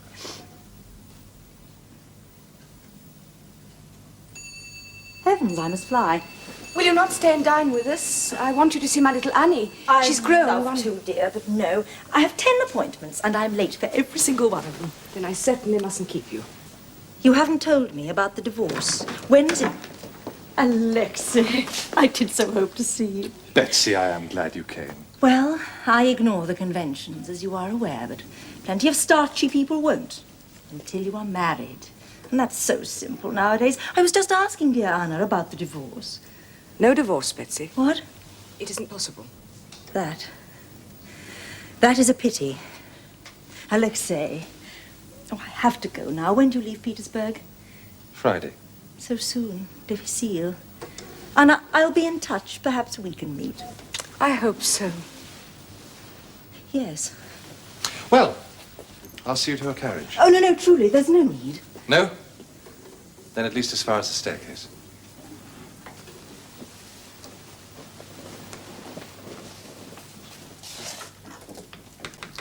Madame, your health. And yours, Prince. Although, if you were any healthier than you are now, I hate to think what might happen. Probably explode. That is something I should like to see from a safe distance. So you see, Anna, to avoid that unpleasantness, he drinks like a fish and sits up all night smoking and gambling. Yashvin, I refuse to drink to your health, but here is to good fortune. Yes, I drink to that. Baroness, your servant. Oh, not that, I hope. Servants are so expensive to keep these days. By the way, I ran into Princess Betsy today. Oh. Did she know you were coming here? I told her. And what did she say? A great deal, as usual. Chiefly, she wished me to know she admires you and loves you dearly. In short, she's your best friend. Oh, I thought everybody knew that. Then she gave me a message for you. She hopes you'll come and visit her. How very kind. Between 6:30 and 8 this evening. That's interesting. To be so precise about the time. Oh, I'm sorry, but between 6:30 and 8 is just the time I cannot go. I suppose you're going to the opera. Patty's benefit night. An opera? Do you mean a real opera? All that standing about and people bawling their beards off. I mean, a fat man and a fat woman screaming into each other's faces at a distance of 4 inches for 3 hours. Tonight, I believe it's only songs. A recital. Yes, accompanied on the piano. Ah, the piano. I can just tolerate the piano. Will you come, Anna? I should like to, very much, if I had a box. Oh, then you must come with us. Indeed, yes. And Prince Yashvin, too. Delighted. Oh, that's splendid. I should love to come. It's a long time since I've heard Patty sing. Box 4. We'll meet you there. Now, come along, you two reprobates. Anna, we must fly if we're to get changed and get there in time. Very well. I will see you later. Au revoir, madame. A great pleasure to have met you again. Au revoir, Prince. Take care of your health. Russia needs men like you. Until you get a house, this could be your little salon. À ce soir.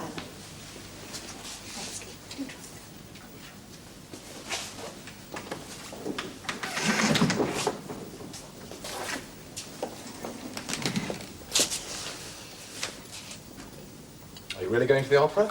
Is there any reason why I shouldn't? Anna, for heaven's sake, you know you can't go.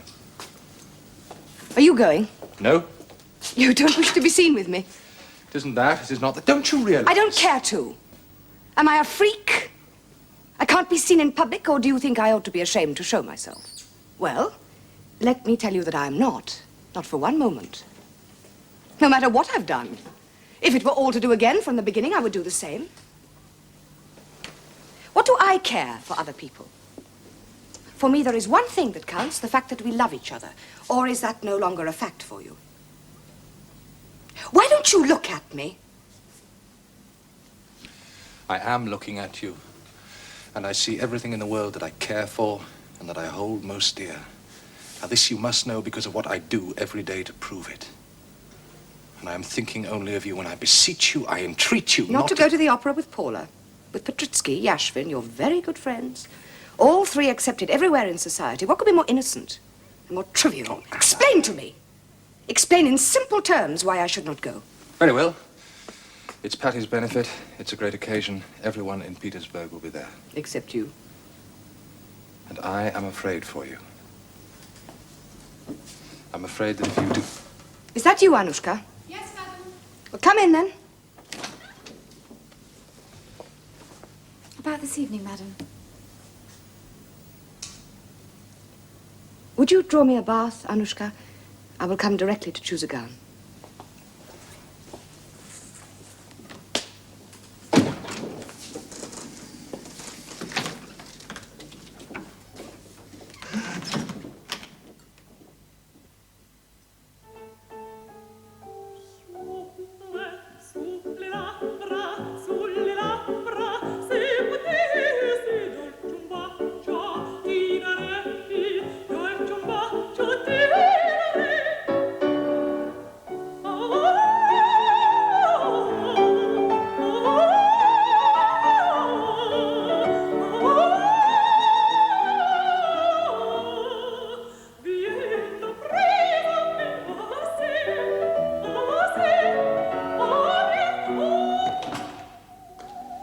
evening, Your Excellency. Evening. Let me take your things. Long time since we saw Your Excellency. You chose a good night. An occasion. Pity you missed the beginning. She's in fine voice. Yes, I hear.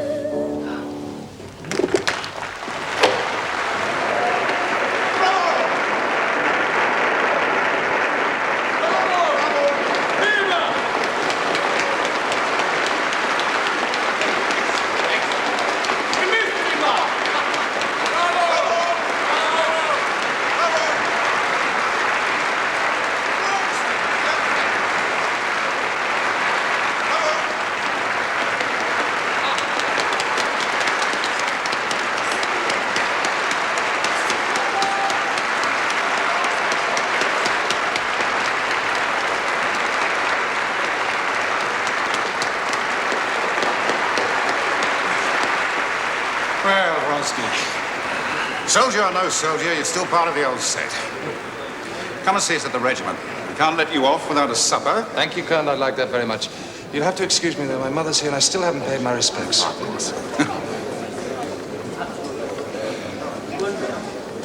Disgraceful. Disgraceful. Is it not enough that we should be forced to sit next to that harlot? I wished to... You wished? Now you insult me too. Give me my cloak. We shall leave at once. At once, do you hear?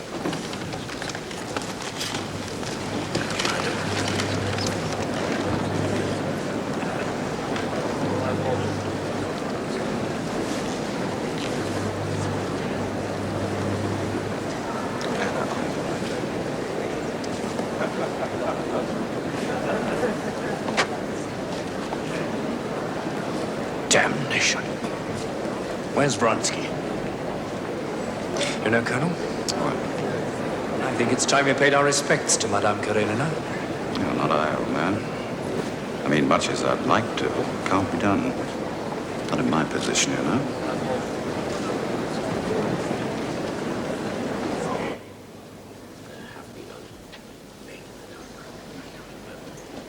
Alexei, where have you been? Did you see what happened? No, what? It was mean and hateful. Madame Katasova behaved abominably. She insulted Anna quite on purpose. Did she indeed? Her husband spoke a few words to Anna by way of...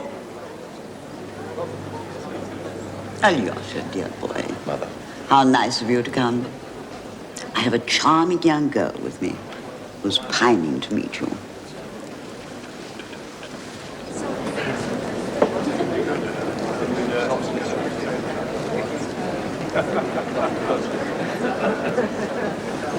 My son, Count Vronsky, the princess father.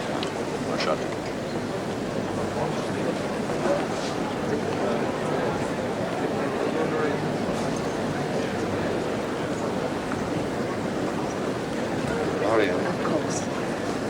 Will you come, Princess? There are so many people I want you to meet. Should you not be over there with your peculiar friends paying court to Madame Karenina? I was ask you. No? But why not? She has given us a sensation.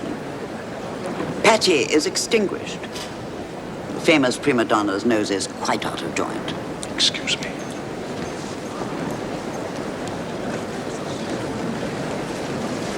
Shall we leave now? The music is tolerable. But as for the company, I find it nauseating. May I bring my wife to see you? We go to the country tomorrow. Ah, pity. I shall always remember your kindness. Anna, I think we should go.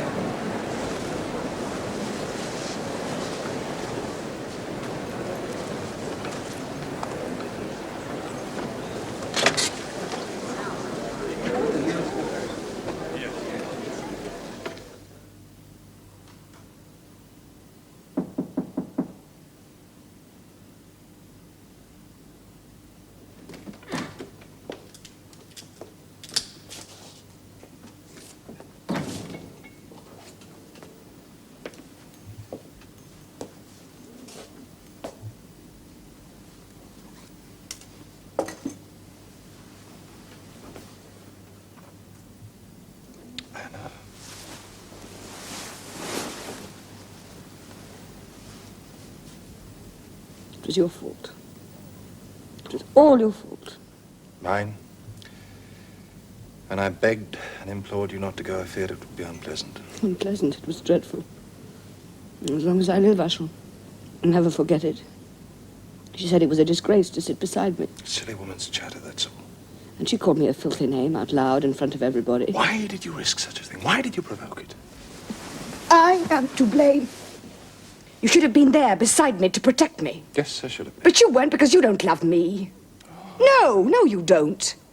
Ever since we came here, I've been alone. You go out to see your mother, Varia, your friends. Tonight in the theatre, I saw you with the girl. The Varvara girl? How often have you seen her? Your mother wants you to marry her, is that it? Well, do so then, do so. She's pretty, and she's rich, and she's not a harlot. Dearest Anna. Peace. Quiet.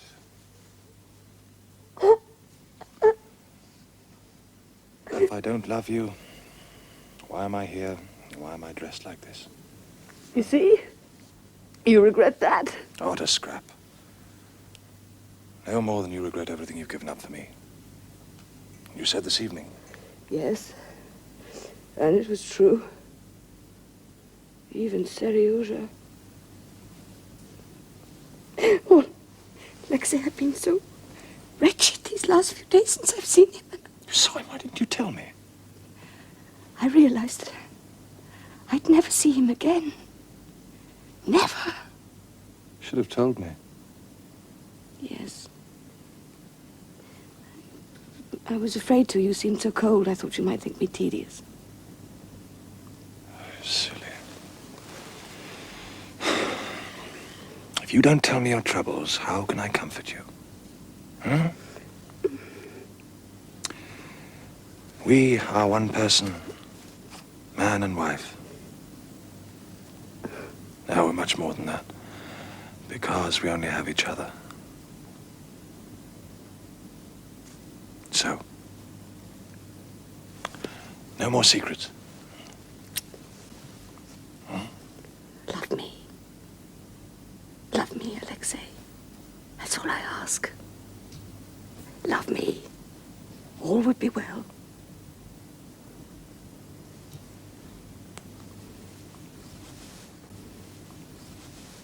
Oh, this heat. Kostya's too energetic for me. We've walked all over the home farm looking at wagons. Do you good? Kitty, my love, how do you feel? Very well. Though dear Mamma insists on treating me like an invalid. By the way, I had a letter today from my sister Anna. Yes, she's at Vronsky. Splendid estate, I hear, though I haven't been there myself. Splendid, I'm sure. It's only a matter of 20 miles from here, Levin. Do you know? No. Anna's heard that we're all staying with you. She'd appreciate a visit from any of us that care to go over. No doubt. Are you going, Stephen? I can't, I'm afraid. Not yet, anyway. Oh, you know I have to leave tomorrow. Ah, yes. Yes, of course. I'd like to visit your sister, but Kitty mustn't travel. Oh, I should think not, indeed. In any case, Steve, Quite out of the question. I shall go. Dolly, my dear. I shall go because Anna is my sister. But apart from that, I feel sorry for Anna. And I'm fond of her. She's been a good friend to me. So, Kostya, if you'll be so kind, may I have the use of a carriage tomorrow? Yes. Yes, of course.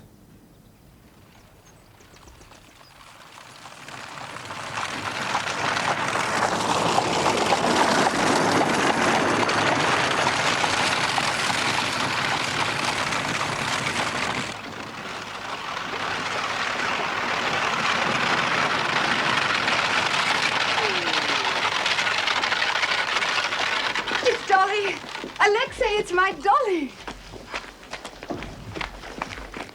Dolly. Oh, Anna. You have no idea how pleased we are to see you. Thank you for your welcome. Now, Anna, where shall we put the princess? The big balcony room, I think. No, that's too far off. She'll be better in the corner room. Dolly, this is Count Petritsky.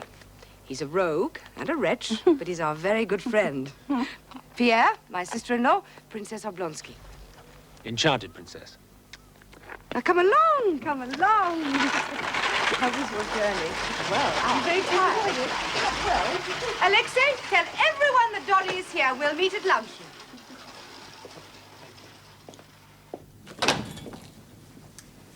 There.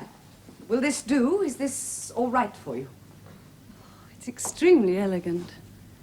Oh, it's lovely, Anna. Everything about this house is quite beautiful. And you have a view. Isn't that charming? Oh, indeed, yes. Alexei's grandfather built the house. Afterwards, it became dreadfully neglected. But Alexei, I didn't expect it, you know, but he became enamored of it. And when he puts his mind to a thing, there's nothing he can't do. Not just the house, the whole estate. He's planned, organized, become the perfect landowner. The servants' cottages, the stud for racehorses, everything is designed economically. He reckons every penny. But surely he's a rich man. Oh, yes, yes. When it's a matter of tens of thousands, he doesn't think of money. The latest thing is a hospital for all the local people. He's building it himself, I mean, with his own money. He has an architect, of course, a clever little man. You'll meet him, but all the ideas are his own. You do love him. You're happy. Are you surprised? Do you wonder how I can be happy in my position? Well, all I can say is that I am. Especially since we came here. Something magical has happened to me. It's like waking up after a horrible dream and finding your terrors no longer exist. Do you think me wicked? No. Why haven't you written to me? Oh, I wanted to. I hadn't the courage. Hadn't the courage to write to me? Many people whom I thought of as friends have not been kind. Especially in Petersburg. Yes, I imagine so. I've always thought that people of that sort would make things hard for you. Yes, Dolly. Hard. You know the saying, as cold as charity? Well, I have suffered much coldness and I've had little charity. But you can't have imagined that I could be like that. Oh, perhaps not, but you begin to be afraid that everyone you like will turn out to be an enemy. I could never be that. No? Then tell me. Tell me honestly. What do you think of me? I don't think anything. I've always loved you. And, well, if you love someone, you love the whole person just as they are, and not as you'd like them to be. All your sins, if you had any, would be forgiven for this visit. And for what you've just said.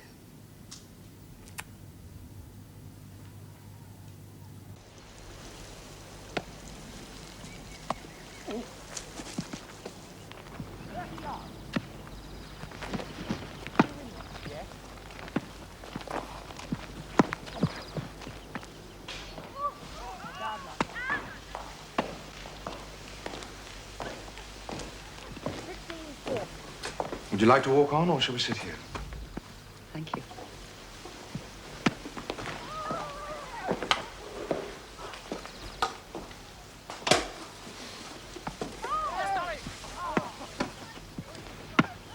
As you can see, Anna is very happy. But will she remain so?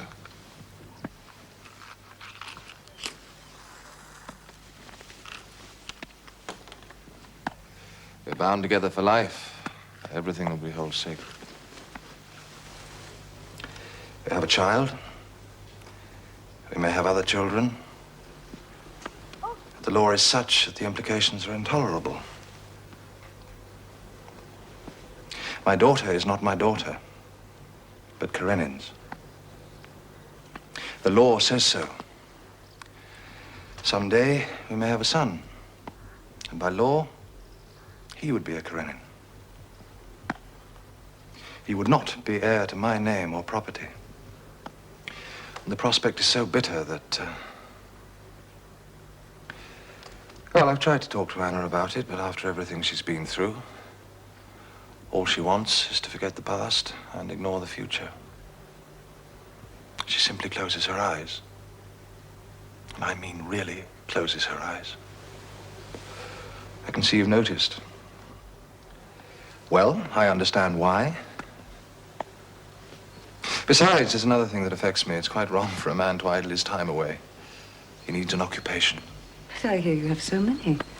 The hospital, district affairs, all the committees, improving the farms. Yes, it's good work, honest work, and I'm proud to be doing it. But, Anna, Do you mean... Are you saying that she objects to your being so occupied? No, not that. It's not that at all. The point is this. I want children to inherit what I have made. I want children of my own. I conceive the feelings of a man who knows that his children will not be his, that they will legally belong to a man who must hate them. Like, can you imagine anything more terrible? No. No, I can't. And count your blessings, Princess. Indeed, I try to. And advise your good husband to do the same. How can I help you? Do you know that in order to adopt a child, you must petition the Tsar? No. And before you are allowed to petition, a divorce is essential. And that depends on Anna. On Anna? Yes. Karenin agreed to a divorce. I thought Steva had arranged it. He had, practically, and I feel certain Karenin wouldn't refuse now.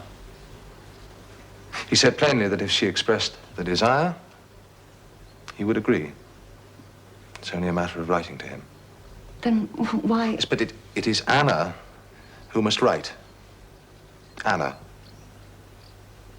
And he knows very well that she can't bear even to think of him.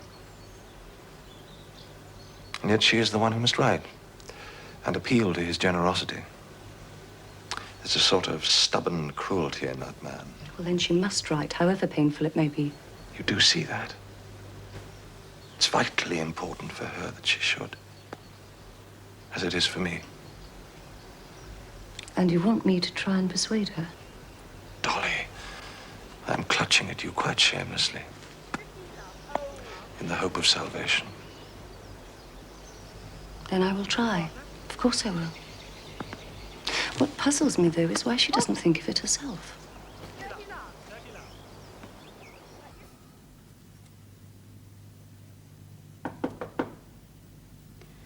Yes? Well, Dolly, I've had a delightful day. Tomorrow, it will be even better. We will go round the hospital and the stables and... No, I'm afraid not. I have to leave tomorrow. No, please. But truly, I must. It's the children, you know. Oh, yes, the children. And Kitty's got enough to do. Well, there's my mother and other guests. Steve sends his love. He hopes to be over to see you soon. I shall like that. Tell me about Kitty. Is she still angry with me? Angry? Oh, no. And she is happy, I hope so. They say Levin is a very nice man. He's much more than very nice. I don't know a better man. And they're going to have a baby. Oh, that is good. I am glad. Much more than very nice? What do you mean by that? He's a sort of saint. What? But a warm saint. A warm saint? I like that. He's kind, generous, quick-tempered.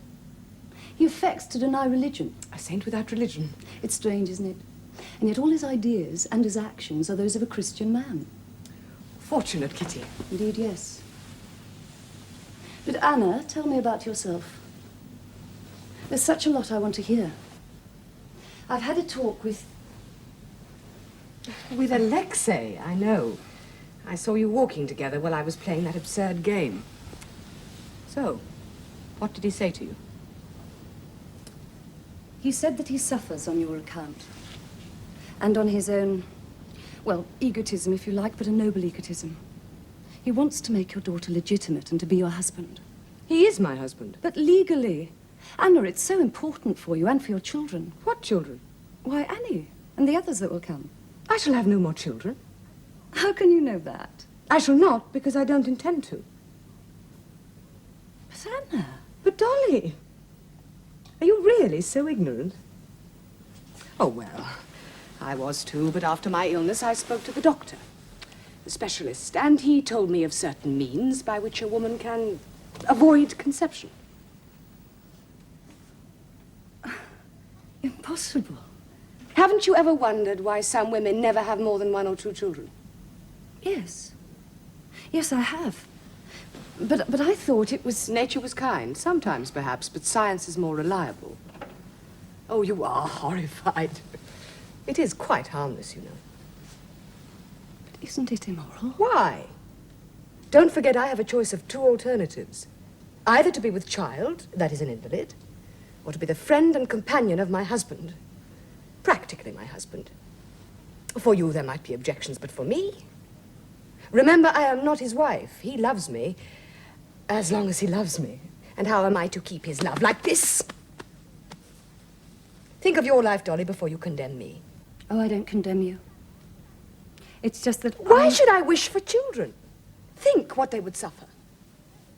By the very fact of their birth, they're forced to be ashamed of their mother, their father, their very existence. But isn't that exactly why was I given intelligence, reason, if I must not use them?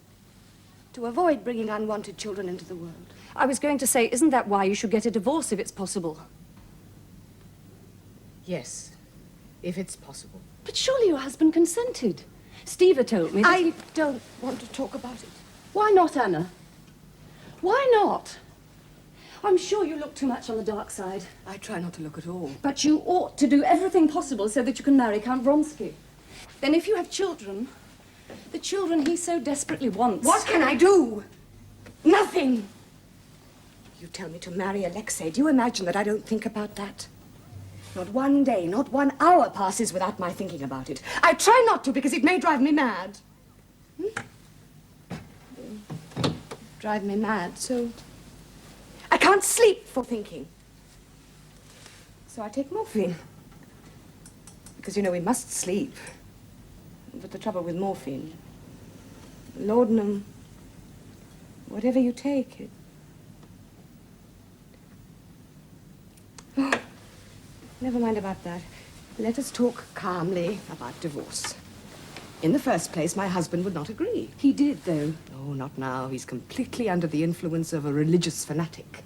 A woman called Lydia Ivanovna. He won't consent. You can but try. Suppose I do. What would it mean? I hate him, yes. But I accept the fact that I've wronged him.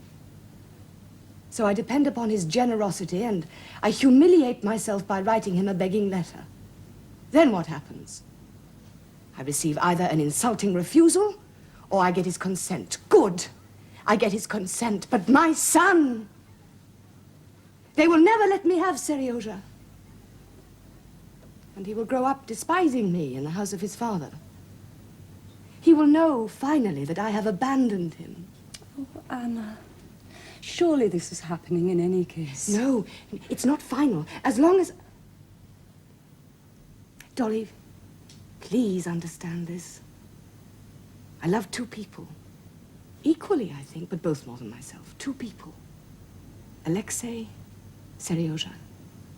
I love only these two. And the one excludes the other.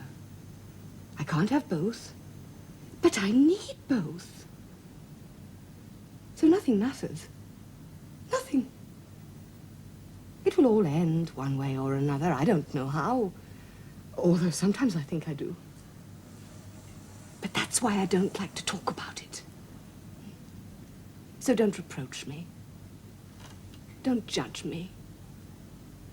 And above all, don't advise me, because there is nothing you or anyone else can do. Good night. Good night, Dolly.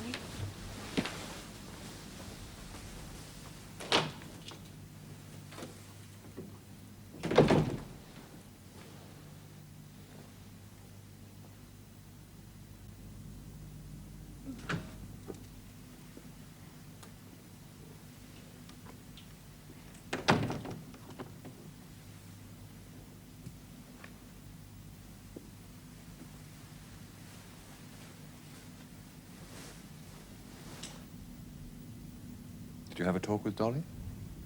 At great length. You do like her, don't you? Yes, I do. She's a kind-hearted woman with a great deal of common sense.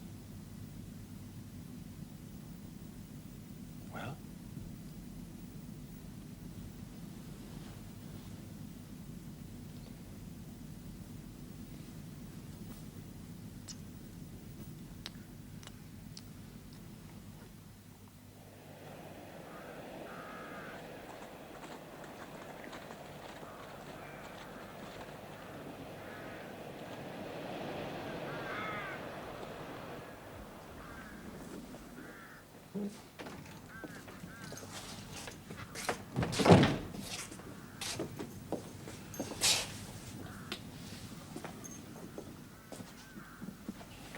So you've decided to go?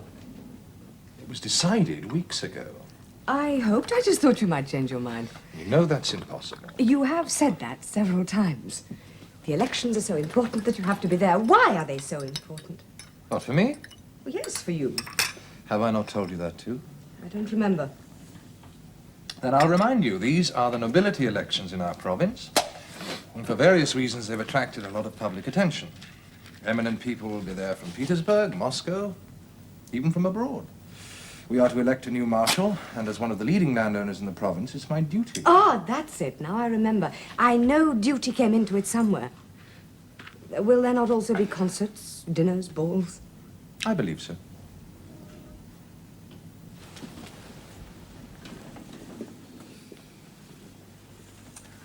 What a miserable day.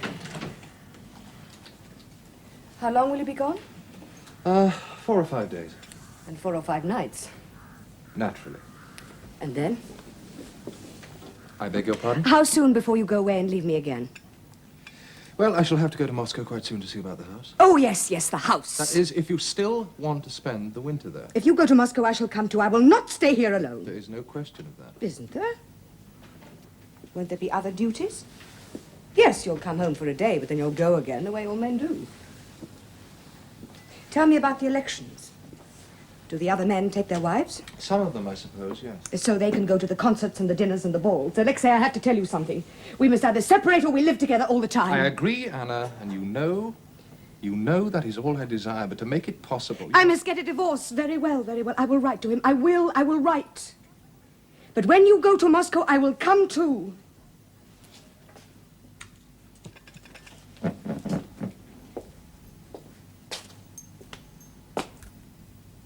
You make it sound like a threat. Alexei. Alexei. Dear Alexei. Take care. Come home safely. Oh, my dear love, I'm sorry. I'm sorry. Why do you hurt yourself so much?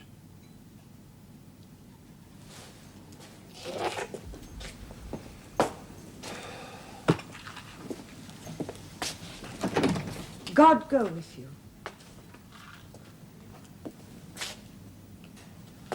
And with you, Anna.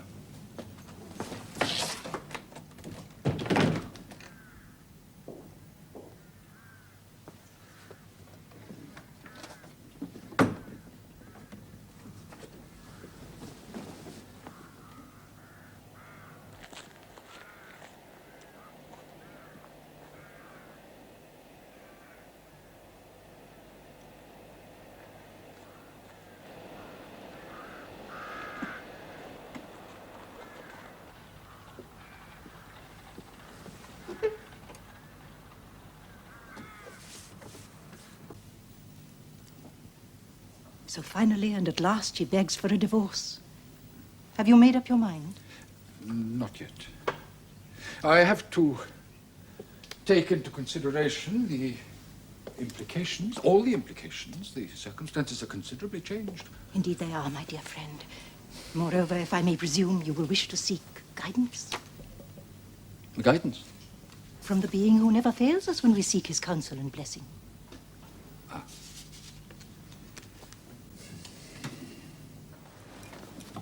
If anything happens, I'm dining out with Steve at the club. You'll send for me at once. Will you do that? If you wish it. I do. Though I believe at these times husbands are better out of the way. I'd like to be with you all the time. All the time. Question, dearest, no. That would never do. Well, I suppose not. But don't forget, it's my baby too. I shan't forget that. How was your visit? Was your godmother well? For her age, she's wonderful. Still adores company and her little salon. Papa was amusing on the way home. He said godmother will insist on sending out her own funeral invitations. You know, the Princess Maria Borisovna, at home, 2:30 till the resurrection. Who was there? Among others, Count Vronsky. What? Did you speak with him? Of course, dearest. Oh. Kostya, I want to tell you about this because it's important. It isn't. It isn't to me. Oh, yes. When Papa and I arrived, he was there. And for a moment, just for a moment, Kostya, I was embarrassed. Papa was wonderful, as he would be. He went at once to speak to him while I talked to my godmother. And suddenly I realized I felt no emotion at all. Only indifference. Kostya, it was such a relief to know that I could meet him and smile and chat as if we were strangers. No, better than that. Slight acquaintances. What did he say? He mentioned Dolly and Steva and you, Kostya. And me? Only to say that while we were in Moscow, he'd like to meet you again. Did he? And then he went away, and all I wished was that you could have been there. Not in the same room, but watching through a crack in the door. No, she finds plenty of things to do. She's developing new interests, new resources in herself. Yes, I know she told me about them, but you feel underneath all that she feels depressed. Well, it's not that she's depressed exactly. But sometimes she is. But it's this damnable uncertainty. No, don't go, Levy. Now, this is one of my old and true friends. I know you're both acquainted with each other, but you must know each other better. You're both such splendid fellows. I insist upon your friendship for each other. Well, I think that settles the matter, don't you? There's no doubt about it. I'm delighted. Well, come on. Off to you. Stefan, another bottle of champagne. Sir. The white seal. Very good. I hear your horses did well this year. 2 imperial prizes, no less. Well, I've been very lucky. Nonsense. He trains them himself, that's I heard you had an English trainer. Yes, an excellent man by the name of Cord. Unfortunately, he died last winter, poor chap. So, as I Oh, had not the time... Vronsky, you don't trust anyone else. Perhaps. Am I correct? Do you keep horses? No, my father did. So I know a little of the mystique. I'm a farmer. So I understand. What sort of farming? Nothing very special, everything from oats to turnips. But if I do have a particular interest, it's with cattle. I started some years ago with local stock, but they did poorly, so I imported some Friesians. Friesians? Are they a good breed, but for beef? But I've been crossbreeding. Last year I bought myself a red shorthorn bull, and the stock's improved enormously. You're You'll be talking surprised. farmer shop. I thought you would. Well, here's to friendship, amity, fraternity, fellowship, and brotherhood. Friendship, amity, fellowship, and... Fraternity and brotherhood. Sounds like a pack of foxhounds. Have you all been to England? Once. He's been to England, France, Germany, the Netherlands, but he's never met my sister Anna. I'd like you to, Levin. Shall we go and see her? By all means. Oh, she'd be delighted.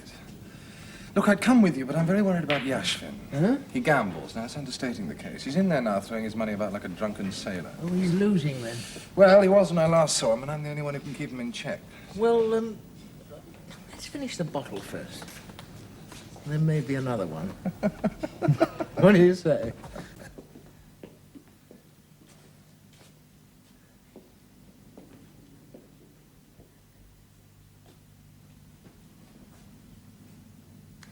I'll go and tell her you're here. Yes, yes. I brought my old friend Nelly to meet you. It's beautiful. Beautiful. You think so? How good of you to come. I can't say how pleased I am to meet you at last.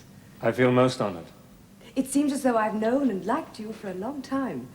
Oh, because of your friendship with Steva, and of course for your wife's sake. Is everything well with her? So far, all is well, thank you. I'm so glad. Shall we go in here?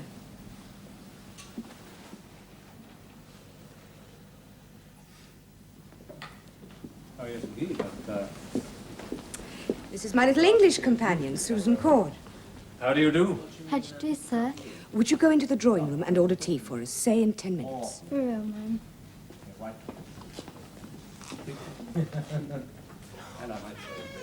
Did you say Cord? Yes, yes, the daughter of Alexei's trainer. It was very sad. The family was quite destitute when he died. There were 2 older brothers and the child, so I took them under my wing. The older boys are at school now, and they're doing well. Please sit down.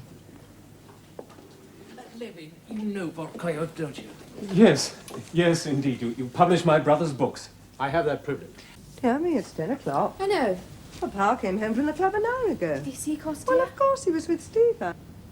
Really, I think it's rather shameful to leave his wife alone for so long with anything like... I'm not alone. The house is full of people. Anyway, I'm going to bed now. Good night, Mama. Good night, my darling child. All the same, I do think at this hour of night, really. Tell me, when does Sergei's book come out? I asked him, but he said only you could say. Early spring, we hope. And speaking of books, I was about to tell Levin why I'm here this evening. No, you mustn't. I forbade you to mention it. Nonsense, Anna. It's very creditable. Anna is writing a book. It's a story for children, and Vorkoyev is interested in publishing it. That's wonderful. Surely you're not going to object. I intend to persuade her, I assure you. Tea's ready, ma'am. Shall we go into the drawing room?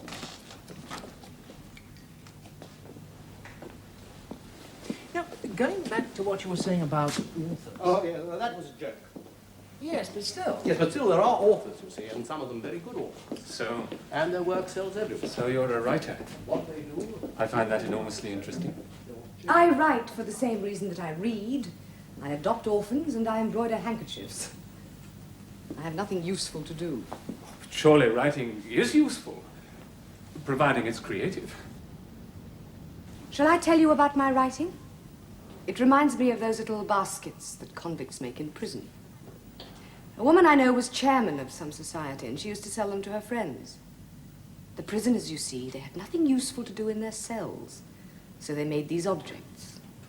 They're useless objects. They're miracles of patience.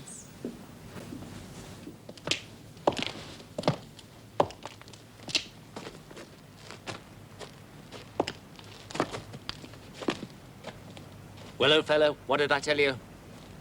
Now, honestly, wasn't I right? She's a remarkable woman. Clever, intelligent, warm-hearted. I feel dreadfully sorry for her. So do I. Please God, it'll soon be settled. Go on. I'll drop you off on my way home.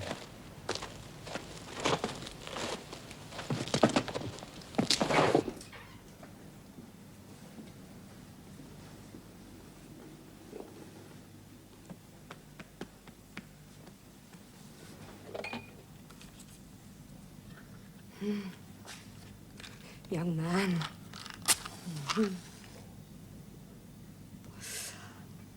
Levin, a good young man. Loves his wife. Look in his eye. So why, Alexei, why?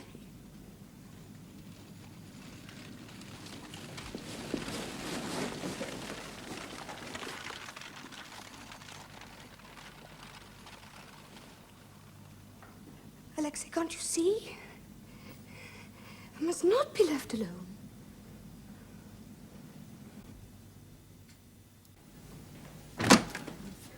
Kitty? Did you have a pleasant evening? Not bad. Not bad at all. What about you? Oh, delightful. Dolly came to dinner. Oh, good. She and Mamma talked of nothing but babies for 2 hours. Oh. What about you? Oh, you know, I dined out with Steve at the club. Your papa was there in great form. He really is absolutely... Yes, I know. I met Vronsky. Oh? We got on very well. Oh, I'm glad. Of course, I'll avoid him as much as I can. But there won't be the constraint. Good. Good. I suppose we drank a good deal. They do drink there, you know. They talk about the peasants drinking, but really, I don't know who drinks more, the common people or our own class. The peasants drink more at holiday Where times. did you go after the club? Steve had a plan.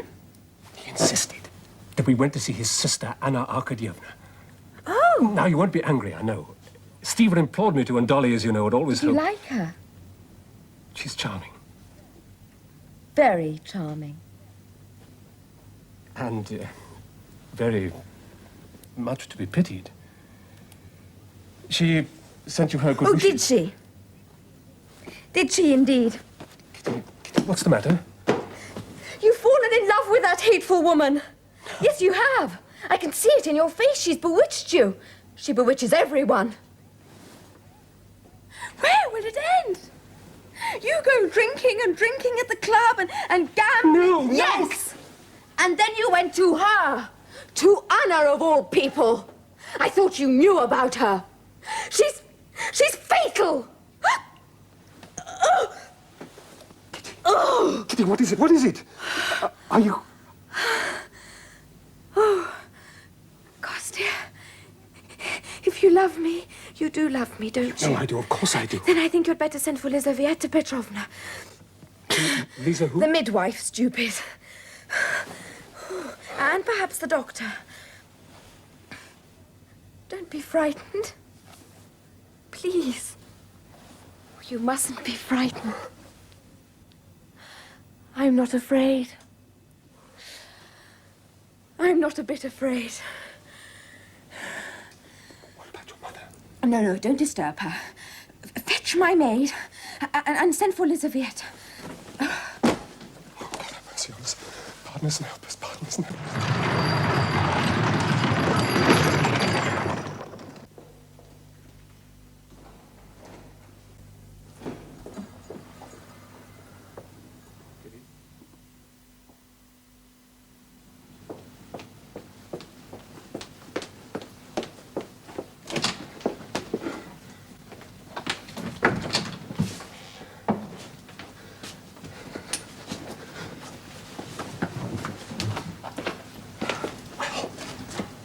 What's happening? Still knitting. I think you should persuade her to lie down. It will be easier. Yes, all right. Laudanum. Is it enough? Plenty.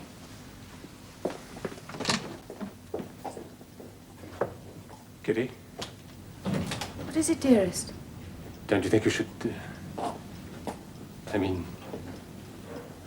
we should lie down. Or at least sit down. Oh, well, if it'll keep you from worrying. Nothing will do that. Well, you must try, because it may be hours yet. Hours? And you'll wear yourself out. What do I matter? The whole world to me.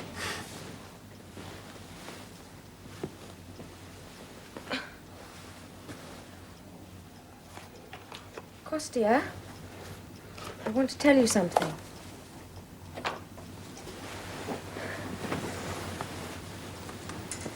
I know what I have to endure, and I'm ready for it. I long for it, because I want this child, and the others that will come if God wills.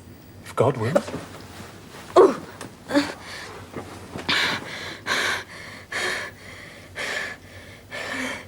Yes, I heard you praying. God have mercy upon us and help us, you said. You said it 50 times, whatever it means. I think it means that when you get to the end of your rope, you stretch out a hand because you know there's another, a stronger hand, waiting for you to grasp it. I don't know. Who does? Knowledge has nothing to do with it. Anyway, what I was going to say is this. I'm completely confident and happy. But if anything should go wrong... Kitty. No, it won't. But if it should, I want you to know that for me, this year, this marvelous, wonderful year we've had together, it's been worth a whole lifetime.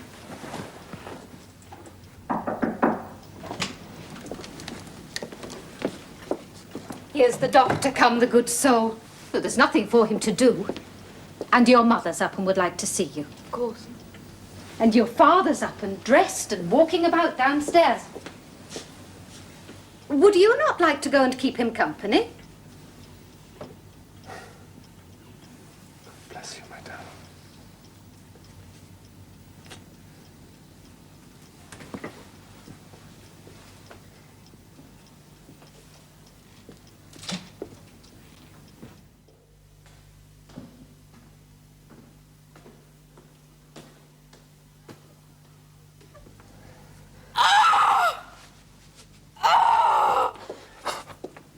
you know, Kostya, I am a temperate man. But on these occasions... No, my boy, I insist. Very good. Here's the baby crawling now. Count that. Very good. And one... Kostya, look. A beautiful day.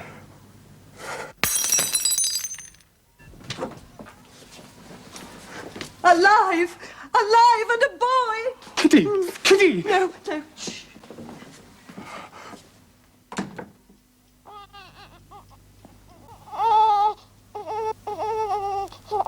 Fine son, Konstantin Dmitrievich. Just hark at that for a voice. What did I tell you? Everything normal? Congratulations. Thank you.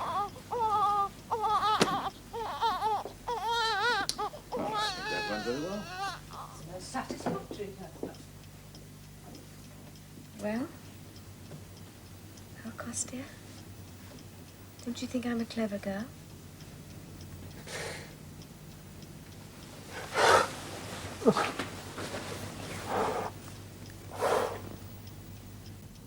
All these months, not one word. I was persuaded against my will to write, and what happens? Nothing. Yes. It's an intolerable situation. It's not that I mind so much about the divorce. But surely you But still... it matters a great deal to Alexei. He's restless, out of sorts. Why don't you go to the country? Dolly said you were both so busy and contented there. Well, we mean to go, but somehow we find it hard to make decisions. And then Alexei's mother. There's always some little thing or other that she wants him to do for her. More tea? No more, no, thank you.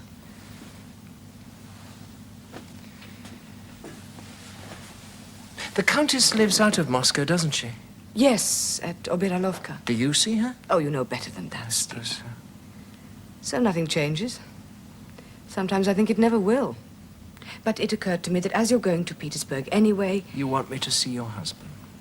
Would you? Yes. Yes, of course. Tell him he must make up his mind. Tell him I don't care what he decides, but we must have a definite answer. Oh, I hope I'll do better than that. Now, I must go. Is there anyone else you'd like me to see in Petersburg? Princess Betsy. Oh, if you see her. Oh, but I forgot. She finds you attractive. Yes, I know. And I can't help flirting with her and making improper suggestions. Which she adores. Indeed, she does. It's always rather embarrassing, because, in fact, I can't stand the woman.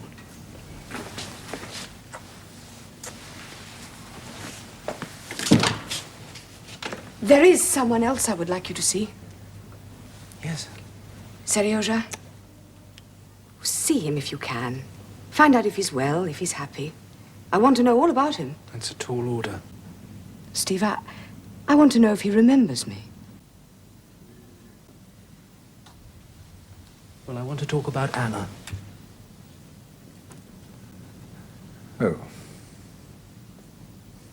What is it you wish to say? If you had seen her all this winter, her position is impossible. Literally awful. I was under the impression that your sister had everything she desired. Now, you know what she's waiting and hoping for. I understood she declined to divorce if I insisted on keeping the boy, and I do so insist. The matter is closed. Then I beg you to reconsider. I consider it closed. She herself asked for nothing. But I, her brother, and her friends, all those who love her, beg and implore you. What is the point of making her suffer? Who gains by it? You're putting me in the position of a defendant. No, not in the least. All I am saying is that her position is unbearable, and only you can alleviate it. And what can you lose by doing so? I shall arrange everything so you won't even notice. Now remember, you did promise. Yes, I promised. Well then. But perhaps I did not have the right to give that promise. But you can't refuse. That would be inhuman. Well, as to that, You profess yourself a free thinker. I, as a believer, cannot go against the teachings of Christianity. But in Christian societies, divorce is allowed. In Russia, it's sanctioned even by the church. Maybe. Not in a case like this. Alexei, I can't help remembering how you forgave everything. You forgave Anna, forgave even Vronsky. Surely this was the true Christian spirit guiding you. You said yourself, there! You said, if a man will take thy coat, let him have thy cloak also. No more, Now, you you said know that. that. I insist you... I insist that you drop this subject. I'm sorry, I had no wish to distress you.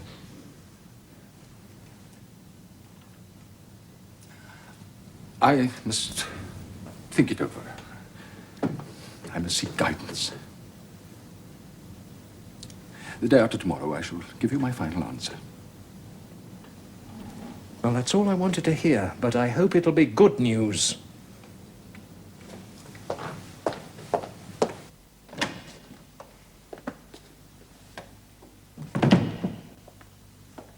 My coat, Petrov. Seriosha! Hello there!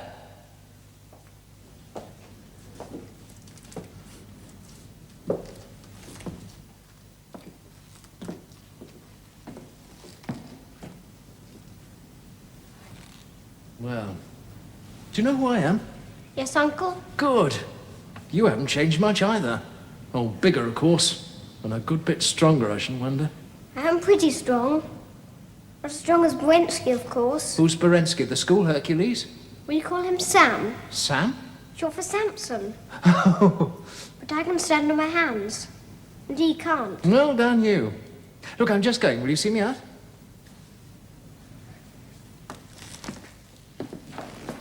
What else do you do at school? Work. Oh, work, of course.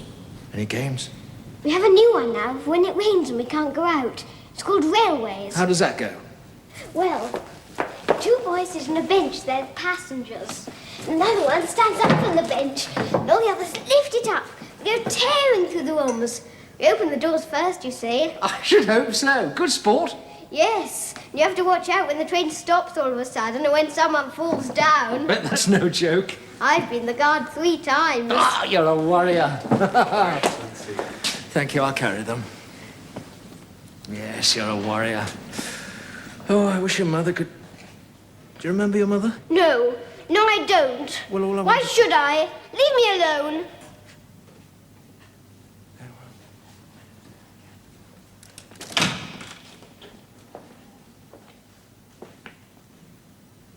Goodbye, Serioja.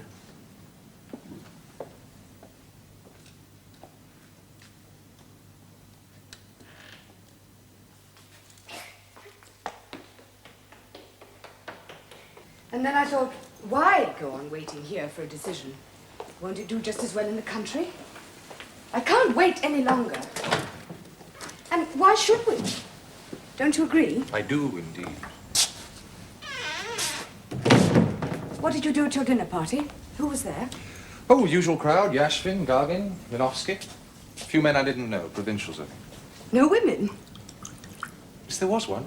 One? A dancer? No, not quite. Nowadays in Moscow, not content with an excellent dinner and good company, they always have to introduce something ridiculous. Well? The Queen of Sweden's pet gymnast. A lady gymnast? Yes, of a sort. Hideous, tough old bird she was, too.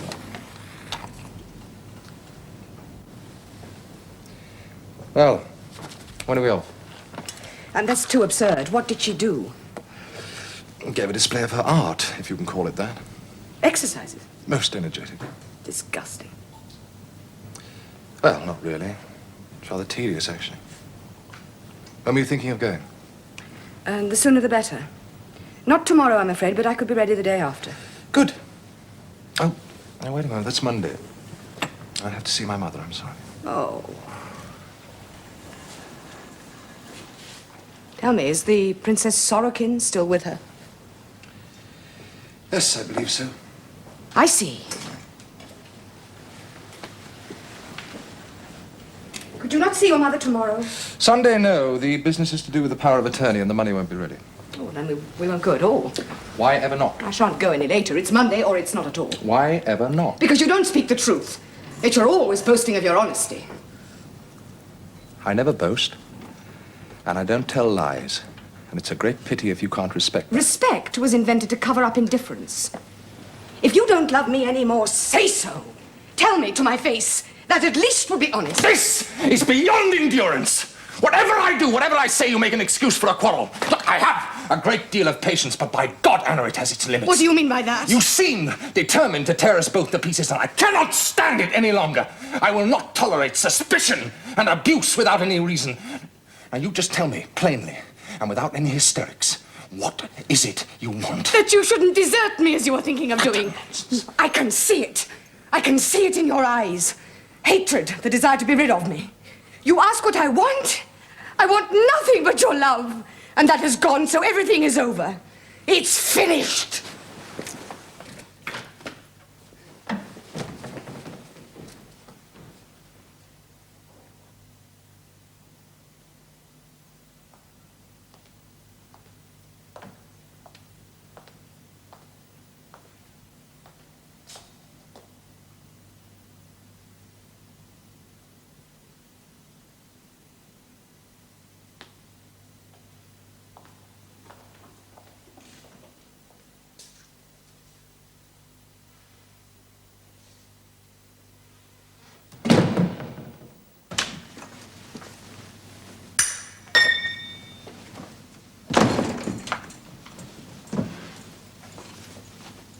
Look, madam, you've thrown this out, but I think it should be kept. Do whatever you like.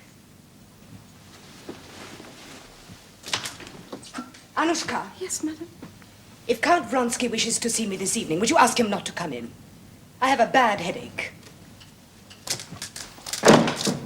Yes, it's over. Must end it. How? Where am I to go? Seriously, if I could... No. It's impossible. For you? For you, I nearly died. I should have died then. I wanted to. I prayed to die. Alexei? Oh, Alexei would have been sorry. He would have mourned for me, perhaps forever.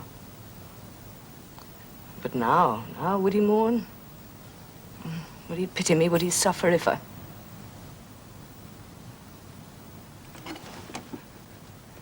Is that the solution? What news of your poor sister? Come, Steve. Tell me about her. Well, her position's very difficult.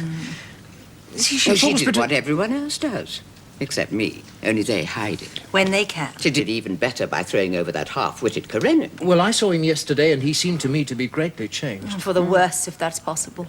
It's religion, you see, and Lydia Ivanovna. Yes, I'm a little puzzled. I saw him to get a definite decision about the divorce. He said he'd think it over, but now, instead of an answer, I receive an invitation for this evening from Countess Lydia. Exactly what you would expect. They're going to consult Landau. Landau? Who's Landau? A healer. A mystic, if that's the word. Landau, let me tell you, used to be a shop assistant in Paris. One day he went to see his doctor And fell asleep in the waiting room. In his sleep, he began giving advice to the other patients. And they took it, the fools. They took him for a saint. A what? A saint. Countess Beelzebub was one of them. She took him up, brought him to Russia. Now he's making his fortune, treating them one and all. He's a religious mystical healer, you see. And now neither she nor Karenin can take any decisions without consulting him. Good God. So, your poor sister's fate is now in the hands of a French shop assistant. Alexei. Alexei.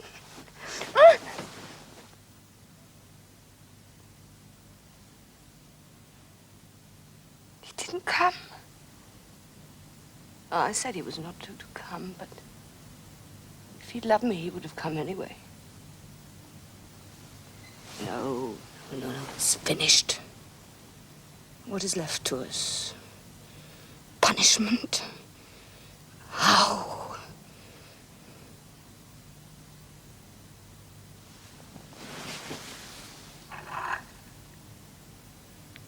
It would be easy. So easy. No. At least, not yet.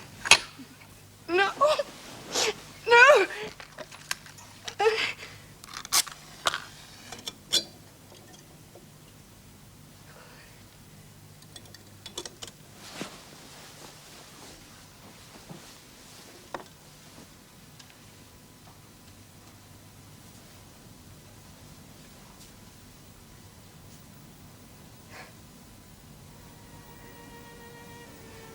I'm to blame. If I were kinder to him, if I were more loving.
The post has arrived, sir. And there's a telegram from Petersburg. Thank you.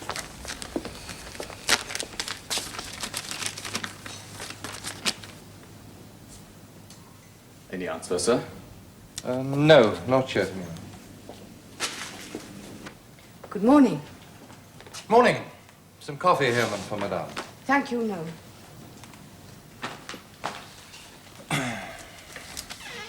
Your headache quite better? Quite better. That's good. I'm just off to Oberilovka. I have these papers for my mother to sign. Now, she can send me the money later. That means we can leave tomorrow. So it was possible after all, but I doubt if I can be ready now. Who was your telegram from? From Stiva. Well, why did you throw it away? Because it annoyed me. Stiva has a passion for sending telegrams. Why telegraph when nothing is settled? About the divorce? Yes.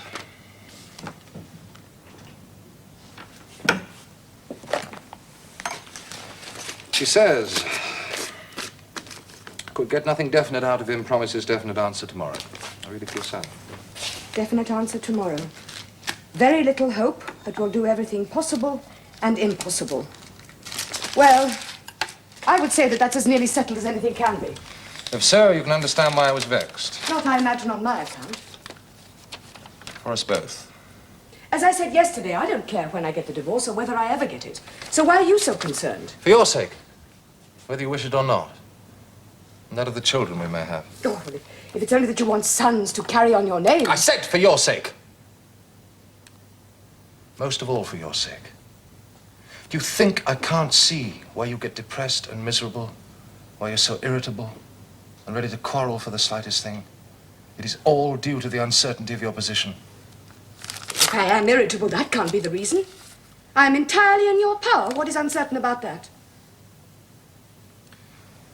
When you say such things, Anna, I begin to despair. As far as we are concerned, you and I, there is no uncertainty.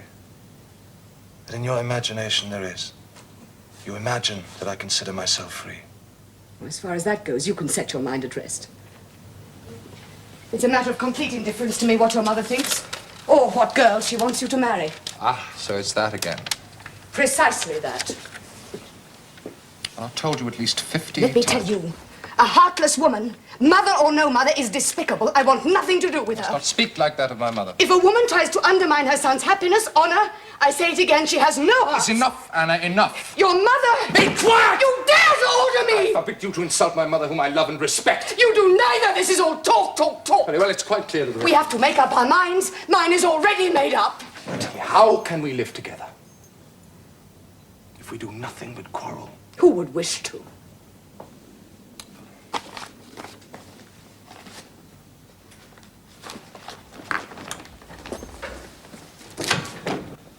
You will be sorry for this.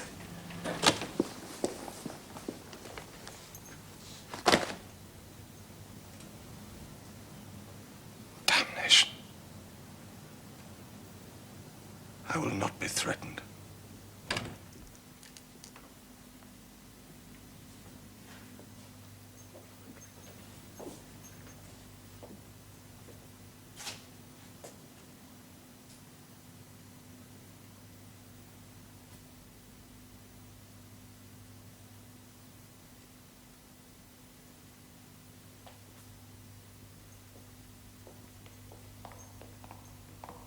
I shall go on to the club first and then on to the station.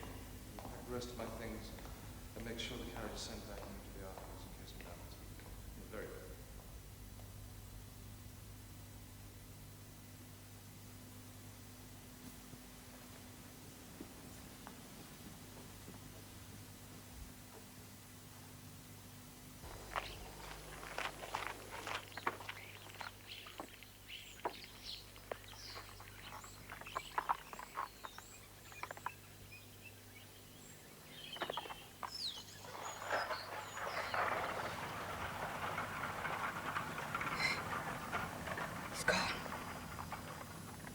No. No, he wouldn't go without saying goodbye.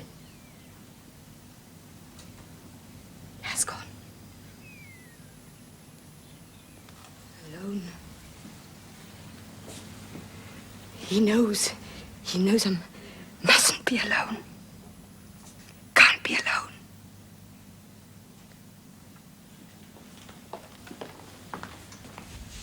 Is there anything I can do, madame? No. Yes, I think so. Do you know where the Count has gone? First to the club, he said. Then to the railway station. He left word for the carriage to return directly in case you should wish to go out. Then will you please send someone to the club at once? No, Herman. Would you go yourself, if you will?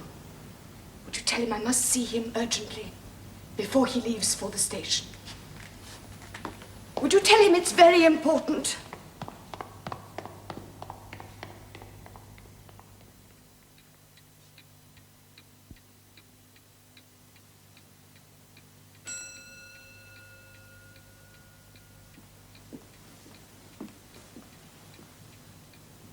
No, can't be right. It's nearly an hour. It's an hour. A whole hour.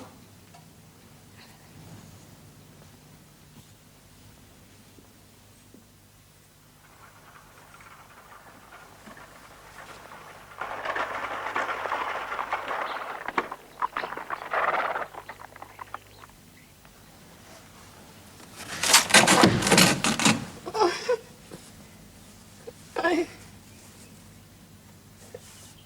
must think. What to do now. Because he's... The Count had already left the club, madame, so I went to the railway station. Yes? The train was just leaving. Did you give him my message? Yes, madame. The Count asked me to tell you that he's sorry, but he cannot be home until 7 o'clock. Anything else, madame? Wait.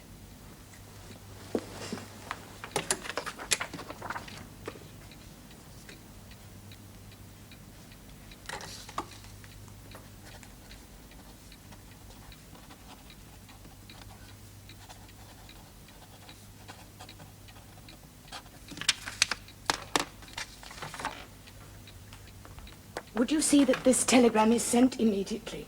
At once, madame.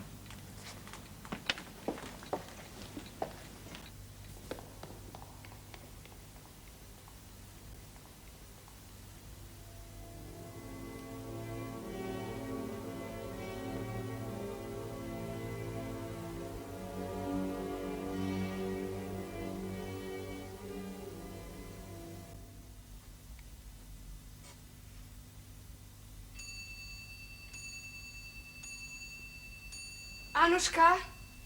Anushka!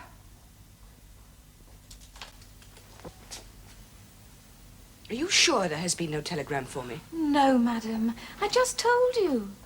Well, go and No, what's the use of that? When is the next train? Where to, madam? Where? To Obiralovka, of course. I'll find out. Yes. Yes, and order the carriage.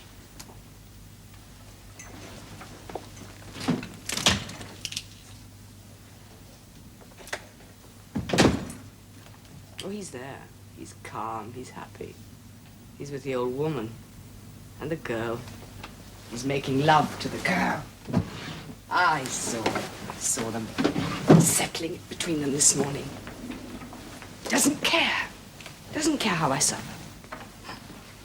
But be laughing together the way they did this morning. So I shall go. I see him once more to tell him how I hate him for what he's done to me. Oh, yes. Yes, that must be said.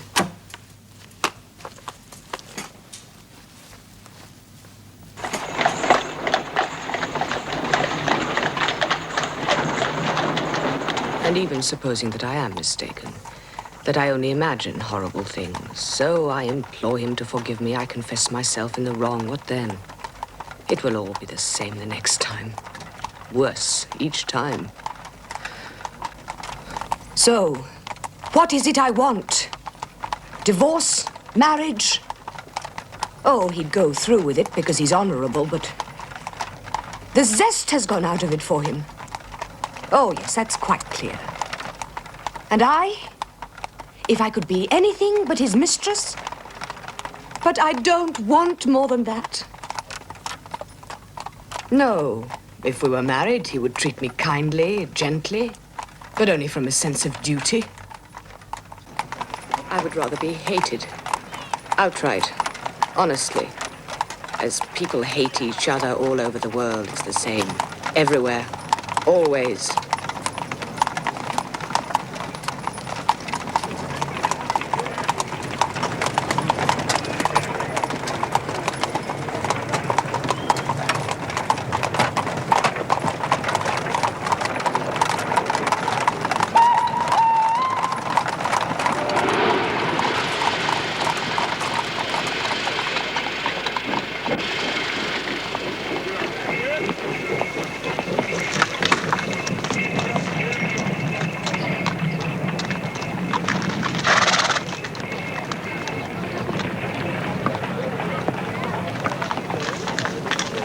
Shall I take a ticket to Obiralovka?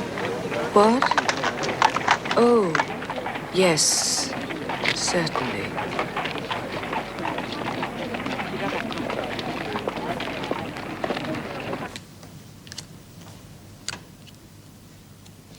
I was thinking, if it's not quite essential for you to go to the country tomorrow. Now, Mama, these appear to be in order, but you can't sign them. Where do I sign, dear?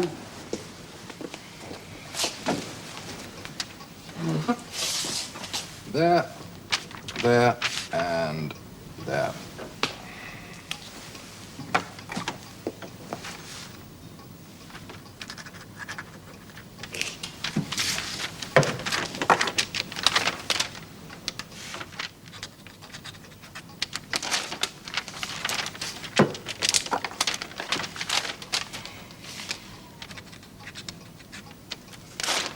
I was going to say, Alexei, that on Wednesday evening I'm giving a little dinner party, just the Count and Countess Marknoff.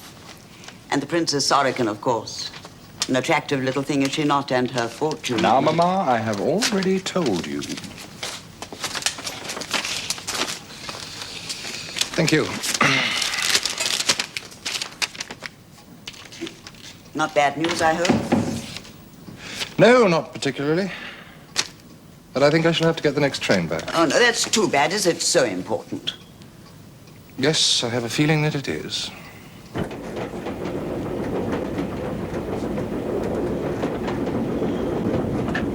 Ugly. Ugly. Not only their faces or bodies, they're ugly right through to the heart and soul. We are all created to be miserable, so we all invent ways of deceiving one another. Falsehood, deception, cruelty. But when you are forced to see the truth, what can you do?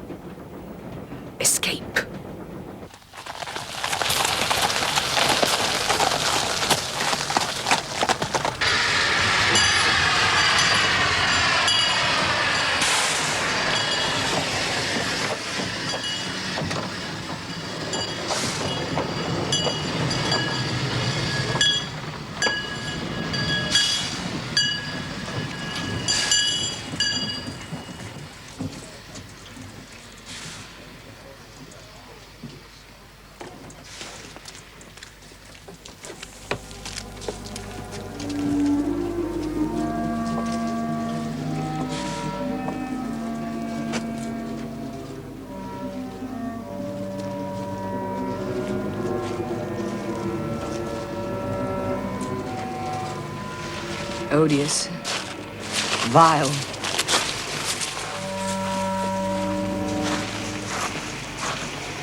Ugliness everywhere.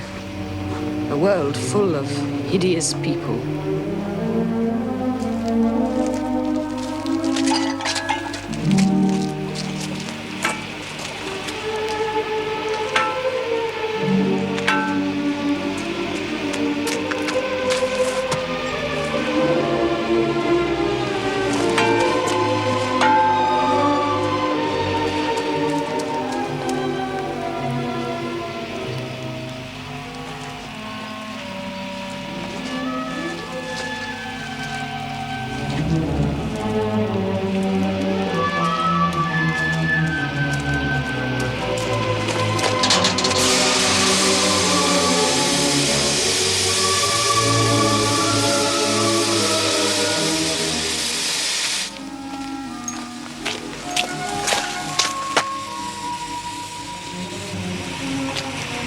Oh, God. Where am I to go?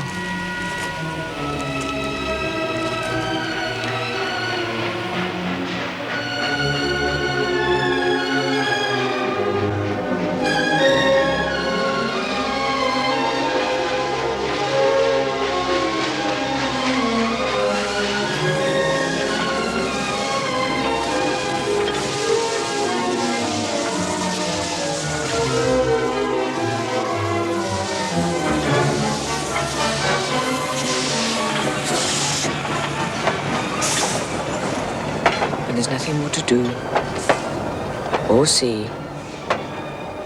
Why not put out the candle?